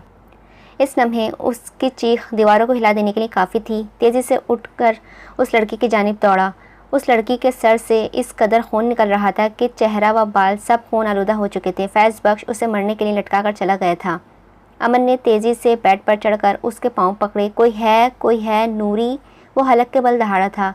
नूरी उसी लम्हे कमरे में भागती हुई चली आई थी। आफिया की हालत देख उसकी जान निकली। जल्दी इधर आओ। अमन ने उसके पाँव नूरी को पकड़ाए ताकि सहारा मिल जाए उसकी बॉडी को, और बेड साइड्स पर पड़ा स्टूल उठाकर लाया। खुद स्टूल पर चढ़कर उसकी रस्सी खोली। उसके ज़ख्मी व खून आलूद जिस्म को नरमी से अपनी बाहों में लेकर नीचे उतारा। उसकी सांसें चल रही थीं। अपने लरसते हाथों के साथ उसके नब्ज़ पकड़कर चेक किया था। फिर तेज़ी से अपनी काली शॉल उतार कर उसका वजूद से लपेट दी और उसके बाहों में भर कर बाहर की जानिब दौड़ा था। जल्दी गाड़ी निकालो। इस लम्हे उसके नज़दीक सिर्फ आफिया की ज़िंदगी प्यारी थी। वो उसे गांव से अस्पताल ले आया था। मगर डॉक्टर ने मौजरत कर ली, ये कहकर कि यहाँ इसका ट्रीटमेंट मुमकिन नहीं है, उसे किसी बड़े अस्पताल में मुंतकिल करें। एम्बुलेंस में डॉक्टर ने साथ उसने आफिया को शहर रवाना किया था। सिर्फ यही एक तरीका था उसकी जान बचाने का। वो अपनी बहन को पढ़ने के लिए शहर भेजना चाहता था, ना कि इस हालत में। वो हमेशा सोचा करता था, इतनी मामूली सा तो चेहरा है, कोई भला कैसे इसके चेहरे पर अपनी जान दे सकता है। मगर आज उसका दिल सदा दे रहा था कि अगर वो इस लम्हे वहाँ होता जब उसका बाप उसकी इज्जत तार तार कर रहा था, तो वो अपनी जान दे देता, मगर अपनी बहन की इज्जत पर आँच नहीं आने देता। आज उसने जान लिया था खूबसूरती दिल की होती है, और उस लड़की का दिल बहुत खूबसूरत था, बहुत पाक, बहुत साफ। उसकी गाड़ी एम्बुलेंस के साथ साथ चल रही थी। ये इत्तेफाक ही था कि एम्बुलेंस के बराबर से शहरोज़ की गाड़ी गुजरी। उसने एम्बुलेंस को जाते देखा। अगर वो जानता कि एम्बुलेंस में कौन था तो यकीनन इतने पुरसुकून अंदाज से ना बैठा होता। वो घर आया तो उसने मुलाजमीन को फर्श पर खून साफ करते हुए देखा था। नज़रअंदाज करता डायरेक्ट अपने कमरे की जानिब बढ़ गया। तुम्हें पता है क्या हुआ है? कनीज़ बानो ने अपने बेटे को देखा। फ़ौरन ही मसालेदार खबर की तरह बताने के लिए बेसब्री हुई थी। क्या वो अमन है ना? वो तो अपने बाप दादा और चाचा से भी 2 हाथ आगे निकला है। मैं तो उन्हीं को जालिम समझती थी, मगर वो तो उन सब का भी सरदार निकला। मुझे नूरी से पता चला है कि पहले तो उसने अपनी कनीज़ को पंखे से लटका कर मार दिया, और जब वो मरने के करीब पहुंच गई तो लोगों की नज़र में अच्छा बनने के लिए उसके बेजान जिस्म को लेकर बचाने के लिए भागा है। वाकई अमन बख्श की शख्सियत सुलझी हुई थी, इसीलिए शहरोज़ को इस जैसे शख्स से ऐसी उम्मीद ना थी। तो क्या मैं झूठ बोलूँगी? पता है कितना बड़ा सनकी है, आज तक उसने अपनी कनीज़ को कमरे से बाहर नहीं निकलने दिया है। अपनी माँ की बात सुन शहरोज़ को तरस आया था उस कनीज़ पर, जिसे उसके नज़दीक उसने कभी भी नहीं देखा था। फिर तो मैं दुआ करूँगा कि अल्लाह उसका पर्दा कर दे इस दुनिया से। बस यही एक आज़ादी का रास्ता है उस बेचारी के पास। शहरोज़ अफसरदा होकर गोया हुआ था। किस कदर जालिम थे ये हवेली के मर्द, वो यही सोच रहा था। उसकी माँ पर किस कदर जुल्म ढाए थे, ज़हनी व जिस्मानी तशद्दुद का निशाना बनाया था। वो कुछ नहीं भूला था, हाँ बस खामोश था। अभी ताकत नहीं थी ना लड़ने की उन लोगों से, इसीलिए सही वक्त का इंतज़ार कर रहा था। वो नीचे आया तो अक्सर बेगम को रोता हुआ पाया। फ़हीम बख्श उनके सर पर खड़े बुरी तरह चीख रहा था। क्या हुआ चाचा? सब इर्द गिर्द जमा थे। वो परेशान होकर तेज़ी से जाकर पूछने लगा। क्या होना था? वो मेरे मुँह पर कालक पोत कर भाग गई है। फ़हीम की बात सुनते ही मानो उसे झटका लगा था। क्या? ऐसा नहीं हो सकता। उसे यकीन नहीं आ रहा था अपने कानों पर। ऐसा हो चुका है शहरोज़ बेटा, सुबह से गायब है वो करमजली। शमीम बेगम जले पर नमक छिड़कने वाले अंदाज में बताने लगी थी। वो तो बहुत खुश थी उसकी मंगनी से, फिर कैसे भाग गई? वो ज़ेरे लब बेयकीनी से बड़बड़ाया था। सारे मुलाजमीन कान खोलकर सुन लो, ये बात हवेली से बाहर ना निकले कि हवेली की बेटी गायब है, वरना मैं ज़ुबान गुत्ती से खींच लूँगी तुम लोगों की। शाहीन बेगम सारे मुलाजमीन पर एक साथ निगाह डालकर धमकी आमेज़ लहजे में बोली थी। अगर जोनी के भागने की बात गाँव में फैल गई तो क्या इज्जत रह जानी थी? पूरे गांव में उनकी थू-थू हो जाएगी, ये ख्याल ही उन्हें मार रहा था। फैज़ बख्श चौधरी बाहर निकल। वो हसीन नौजवान लाउंज में खड़ा हुआ था, उसका नाम लेकर ज़ोर ज़ोर से दहाड़ रहा था। उसकी आवाज़ सुनते ही सब बाहर निकल आए। दिमाग ख़राब हो गया है अमन? अपने बाप को किस तरह कौन बुलाता है? तमीज़ भूल कर आ गए हो क्या? रानी बेगम चीखते हुए सीढ़ी से उतरी थी। फैज़ बख्श चौधरी, मैंने कहा नीचे आ। रानी बेगम की बात मुकम्मल नज़रअंदाज कर वो फिर से ऊपर की जानिब देखकर चीखा था। अमन बख्श, आवाज़ नीचे रखो। ये कौन सा तरीका है अपने बाप को बुलाने का? इब्राहिम बख्श चौधरी अपने कमरे से बाहर निकलकर उसकी जानिब बारहमी से आते गुस्सैले लहजे में गोया हुए थे। उसके यूँ बुलाने पर तकरीबन सभी लॉन्च में जमा हो गए थे, मगर फैज़ बख्श चौधरी अभी तक कमरे से बाहर नहीं आया था। फैज़ बख्श, आज उस पर किसी की भी बोल का कोई असर नहीं हो रहा था। वो चीखा था। ऐसी क्या क़यामत आ गई है जो अपने बाप का नाम ले लेकर चीख रहे हो? फैज़ बख्श अपने मखजूज़ अंदाज में चलता हुआ कमरे से निकलकर सीढ़ियों से नीचे आया था। वो पहले ही जानता था कि अमन आएगा, इसीलिए बहुत पुरसकून था। बल्कि उसके चेहरे पर फातिहाना मुस्कुराहट थी। अभी अभी वो उस देश के आलम में लाल पीले होते नौजवान को सामने खड़ा था, अपने मुँछों को ताव दे ही रहा था, जिसे न जाने कौन से अजीम मुअर्रका सर करके आया हो। वो वाकिफ़ था अमन कुछ नहीं बिगाड़ सकता है उसका, सिवाय अपनी नाराज़गी और खफगी दिखाने के। क्यों किया आपने ऐसा? क्या बिगाड़ा था उस बेचारी ने आपका? क्यों उसे मार दिया? क्यों मारा आफिया को? क्यों मारा? क्यों? वो पागलों की तरह हलक के बल चीख रहा था। उसका चेहरा व गर्दन सुख हो रही थी, उसकी आंखें लहू बरसा रही थी। बस उसका आफिया का नाम लेना था कि शहरोज़ की आंखें हैरत से फट बड़ी हुई थी। लगा जैसे दिल को कुछ हुआ हो। आफिया? इससे वो एम्बुलेंस याद आई थी, फिर फर्श पर बिखरा वो खून याद आया। आज तक उसने अपनी कनीज़ को कमरे से बाहर नहीं निकलने दिया था। वो जुमला याद आते ही उसकी आंखें भर आईं। तो वो अमन की कनीज़ थी, इसीलिए पूरी हवेली में वो नज़र ही नहीं आती थी, जबकि कितना ढूंढती थी उसकी निगाहें कि पहले तो उसने अपनी कनीज़ को पंखे से लटका के दे मार दिया, और जब वो मरने के करीब पहुंच गई तो लोगों की नज़र में अच्छा बनने के लिए उस बेजान के जिस्म को लेकर बचाने के लिए भागा है। ये पहले सिर्फ जुमले थे, मगर अब उसे नश्तर लगे, ऐसे नश्तर जो उसकी रूह को उससे जुदा कर रहे थे। एक कनीज़ के लिए तुम अपने बाप के सामने खड़े होकर सवाल करोगे? फैज़ बख्श बिपर कर चीखे थे। क्या हुआ है, कोई बताएगा? इब्राहिम बख्श जो अभी तक उसे पूरे मामले से मुकम्मल नाआशना थे, सख्ती से इस्तफसार करने लगे थे। अमन की कनीज़ ने खुद को पंखे से लटका लिया। आज शाहीन बेगम ने यूँ मुख्तसर अंदाज में बयान किया जैसे ये कोई अहमियत के हामिल बात ना हो। एक लड़की का रेप हुआ था, मगर कोई जुर्म नहीं, किसी को सज़ा नहीं, कोई कसूरवार नहीं, हत्ता कि कोई बड़ी बात नहीं। और ये बात कोई आदमी नहीं कह रहा था, एक औरत बोल रही थी। गोया औरत ही औरत को मार देती है।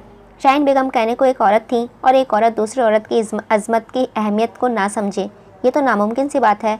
मगर हाल ये है कि कोई फ़र्क ही नहीं पड़ता था।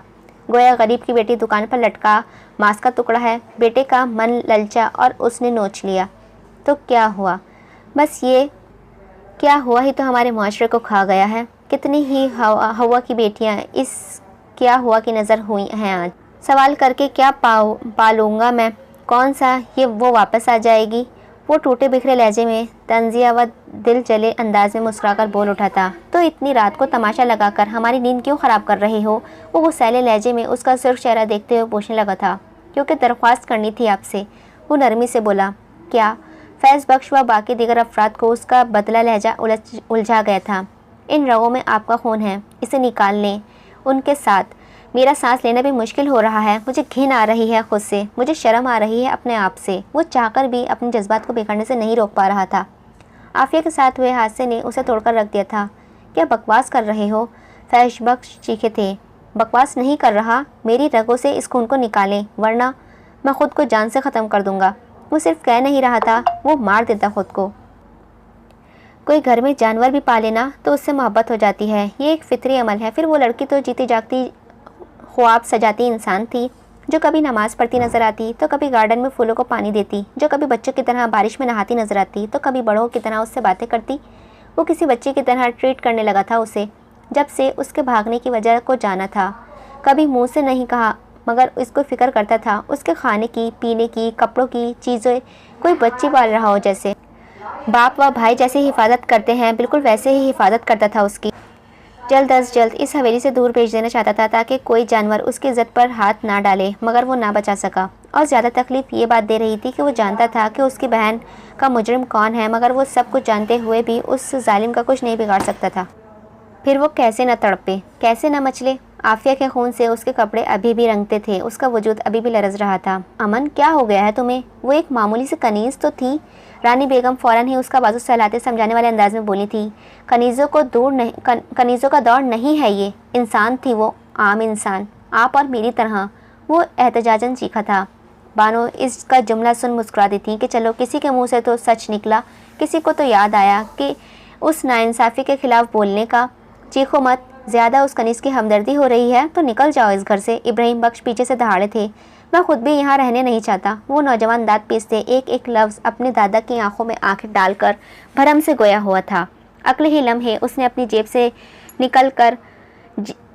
निकाल कर गाड़ी की चाबी व मोबाइल फैज़ बख्श के पाँवों पर फेंके और तेज़ी से सामने मेज़ पर सजा गुलदान उठाया।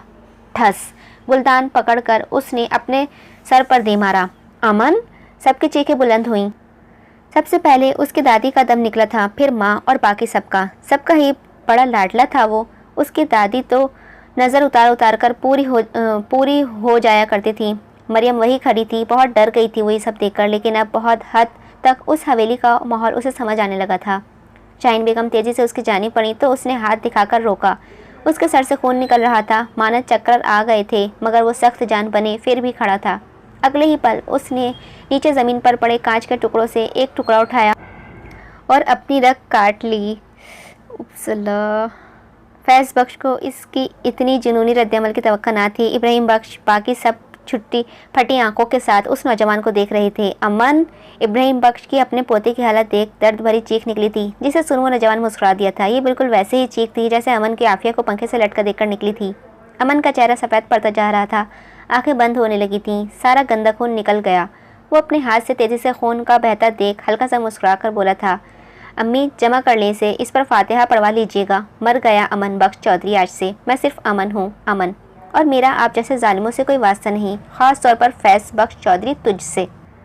वो अपने बाप के जानिब खून आंदोलन निगाहें उठाकर गोया हुआ था। अमन, ऐसा न कहो, मैं मर जाऊंगी, रानी बेगम रोते हुए बोली थी। वो उसे रोकने की कोशिश कर रही थी मगर वो ना रुका। वो लड़खड़ाता उसी हालत में हवेली से निकल गया। इब्राहिम बख्श ने फौरन ही अपने मुलाजिम को इशारा किया तो वो तेजी से अमन के पीछे हुए। अमन हवेली की मेन दरवाजे पर ही चक्कर खाकर गिर गया था। वो अपनी ब्रांड न्यू कार में आकर बैठा ही था कि सामने से भागती हुई एक लड़की आई। वो बेधड़क गाड़ी की बोनट पर चढ़ी थी, इसकी छत से होती हुई पीछे की साइड पर उतर गई। What the hell! वो देखता का देखता रह गया। गाड़ियों का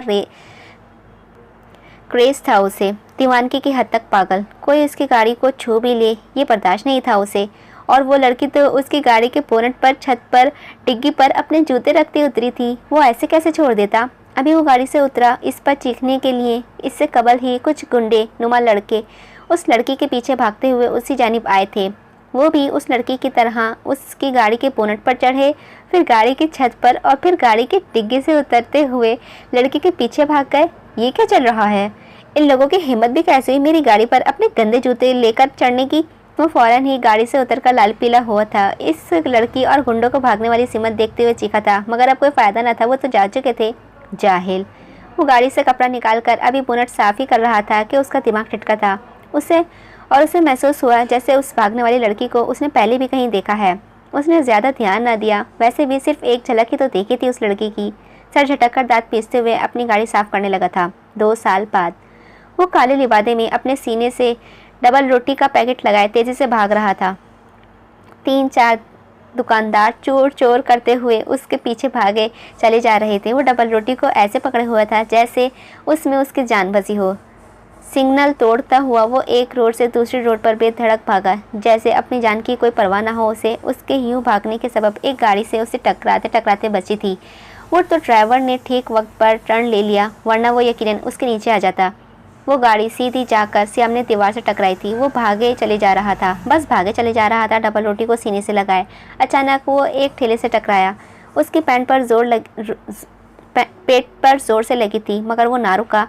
अभी वो भाग ही रहा था कि अचानक सामने से 4 हट्टे कट्टे नौजवान ने उसका रास्ता रोका, जो ब्लैक कलर की पैंट कोट में मलबूस थे। वो पीछे भी नहीं जा सकता था क्योंकि पीछे दुकानदार खड़े थे। ब्लू जीन्स, ब्लैक शर्ट, उस ब्लैक कोट सेबतन किए हुए वो लड़का बहुत पुरस्कार सा लगा था।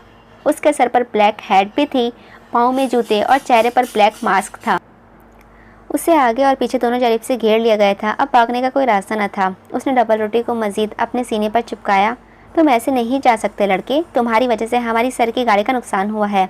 उन ब्लैक कपड़ों में मलबूस में एक बरहमी से गोया हुआ था। वो अपनी जगह मजमंद हो गया था। उसकी कमर पर पसीने की बूंदें ढलकने लगी थी। उसने फ़ौरन ही अपना थूक गले में निकला था। सर! अभी वो इन 4 गार्ड्स को देख ही रहा था कि वो अचानक उसके पीछे की जानिब देखा। ताज़मिया हल्का सा सर झुकाकर बोला। उसने फ़ौरन ही पलटकर देखा। सामने ब्लू पैंट कोट और अंदरूनी सफ़ेद शर्ट में मलबूस एक निहायत ही खूबसूरत नौजवान खड़ा था। उस नौजवान की डार्क ब्राउन नशीली आंखें उसके वजूद पर गड़ी थीं। वो देखने में बहुत खूबसूरत था, इतना कि किसी को भी एक लम्हे के लिए साकत कर दे।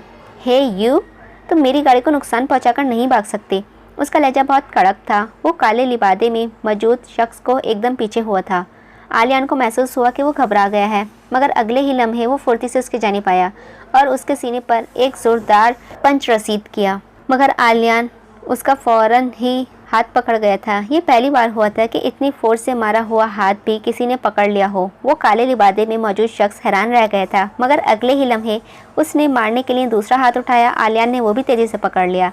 शायद वो भूखा था, इसीलिए ताकत भी सही तरह इस्तेमाल नहीं कर पा रहा था अपनी। आलिया ने जब उसके हाथ पकड़े तो उसे महसूस हुआ जैसे वो बहुत नाजुक से हों, पतले पतले।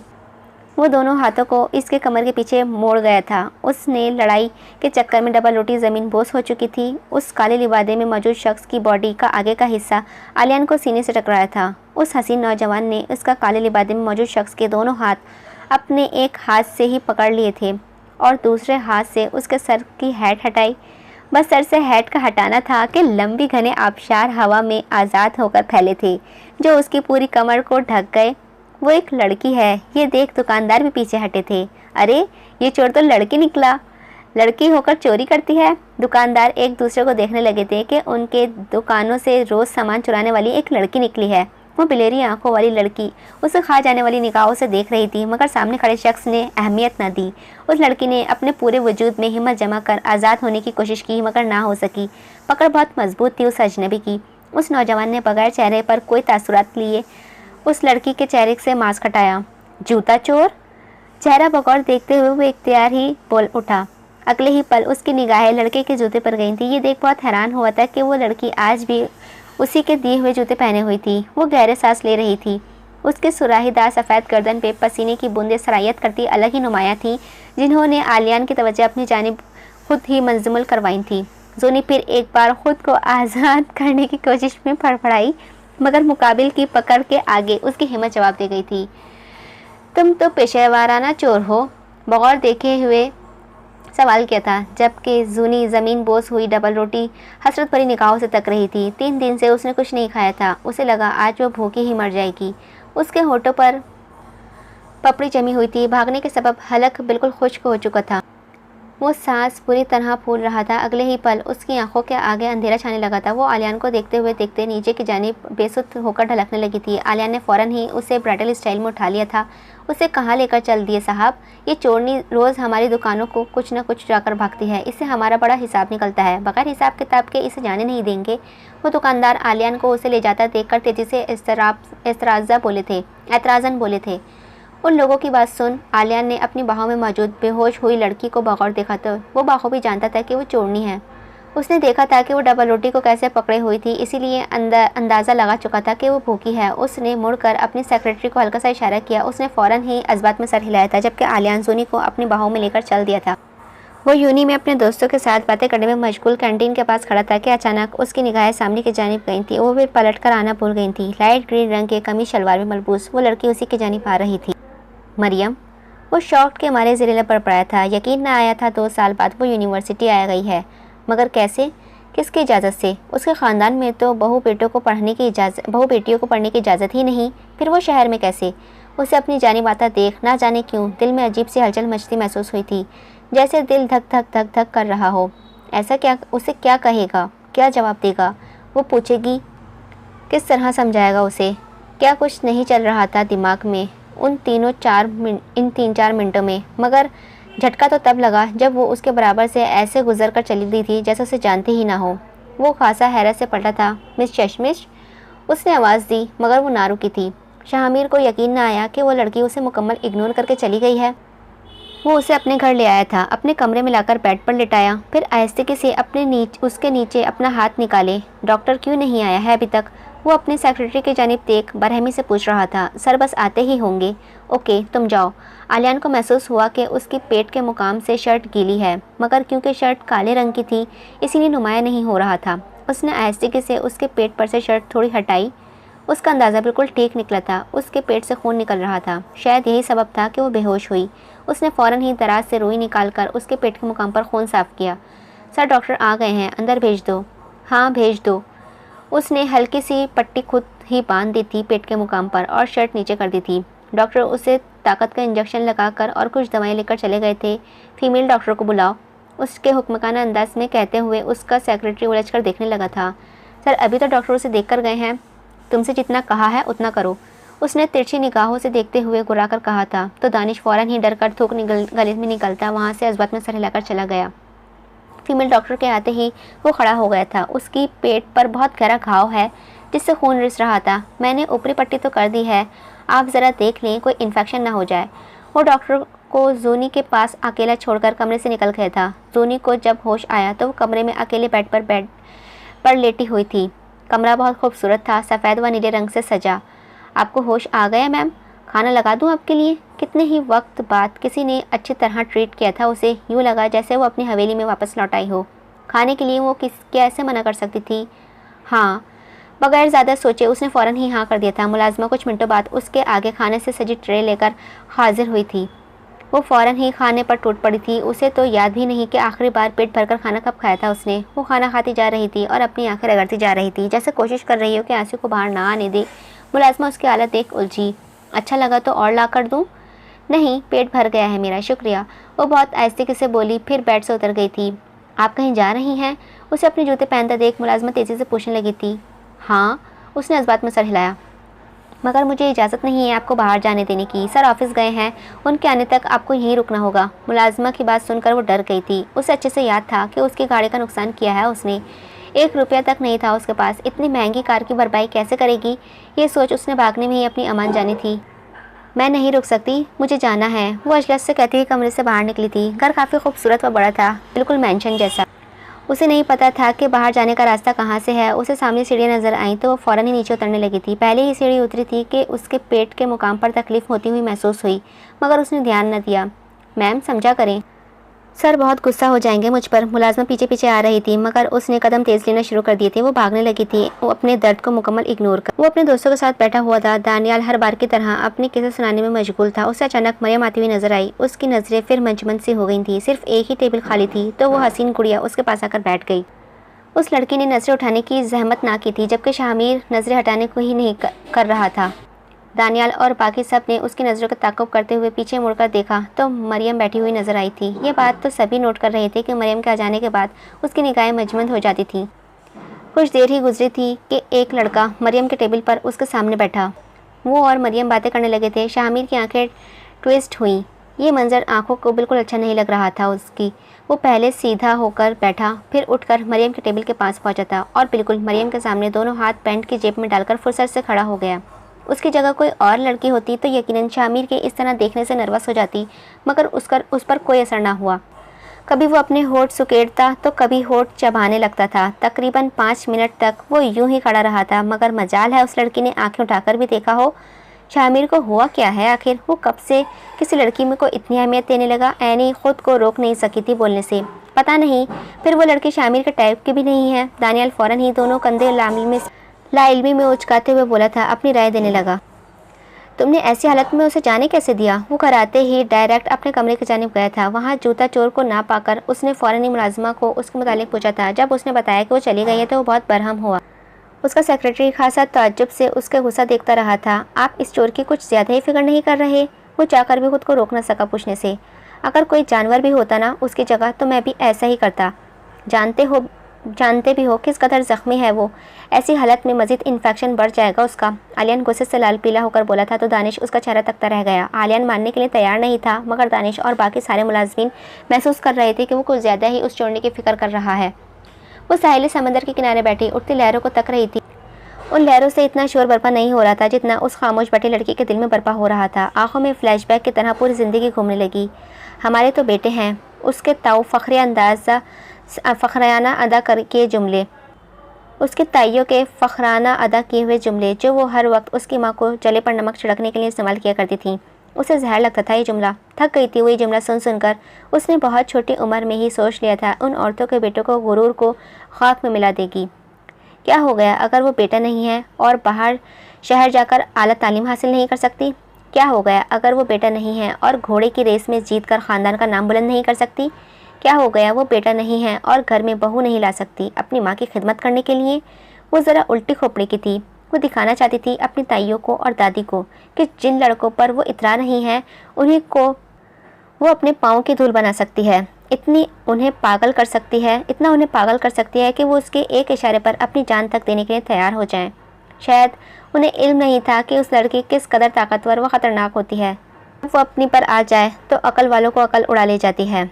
वो ख़ानदान के तीनों शहजादों को अपने पाँव की धूल बनाकर रखना चाहती थी। उनके हिस्से की दौलत से उससे छीन कर उन्हें बिल्कुल बेकार कर देना चाहती थी। ये दौलत ही तो थी जिसका सारा गुरूर था। वो अपने मकसद में इस हद तक कामयाब भी हो गई थी। अमन बख्श चौधरी ने अपने हिस्से की सारी जायदाद आंखें बंद करके उसके नाम करने के लिए तैयार हो गया था। उसे यकीन था शामिर भी कर देगा, मगर हालात एकदम बदले और शामिर शहर के एक लड़की से शादी करके ले आया था। दूसरी जानिब अमर और शहरोज़ में लड़ाई हो गई थी। अमन बहुत ठंडे मिजाज का मालिक था, इसीलिए उसे अंदाज़ा नहीं था कि वो यूं पूरे ख़ानदान से लड़ाई पर उतर आएगा उसे हासिल करने के लिए।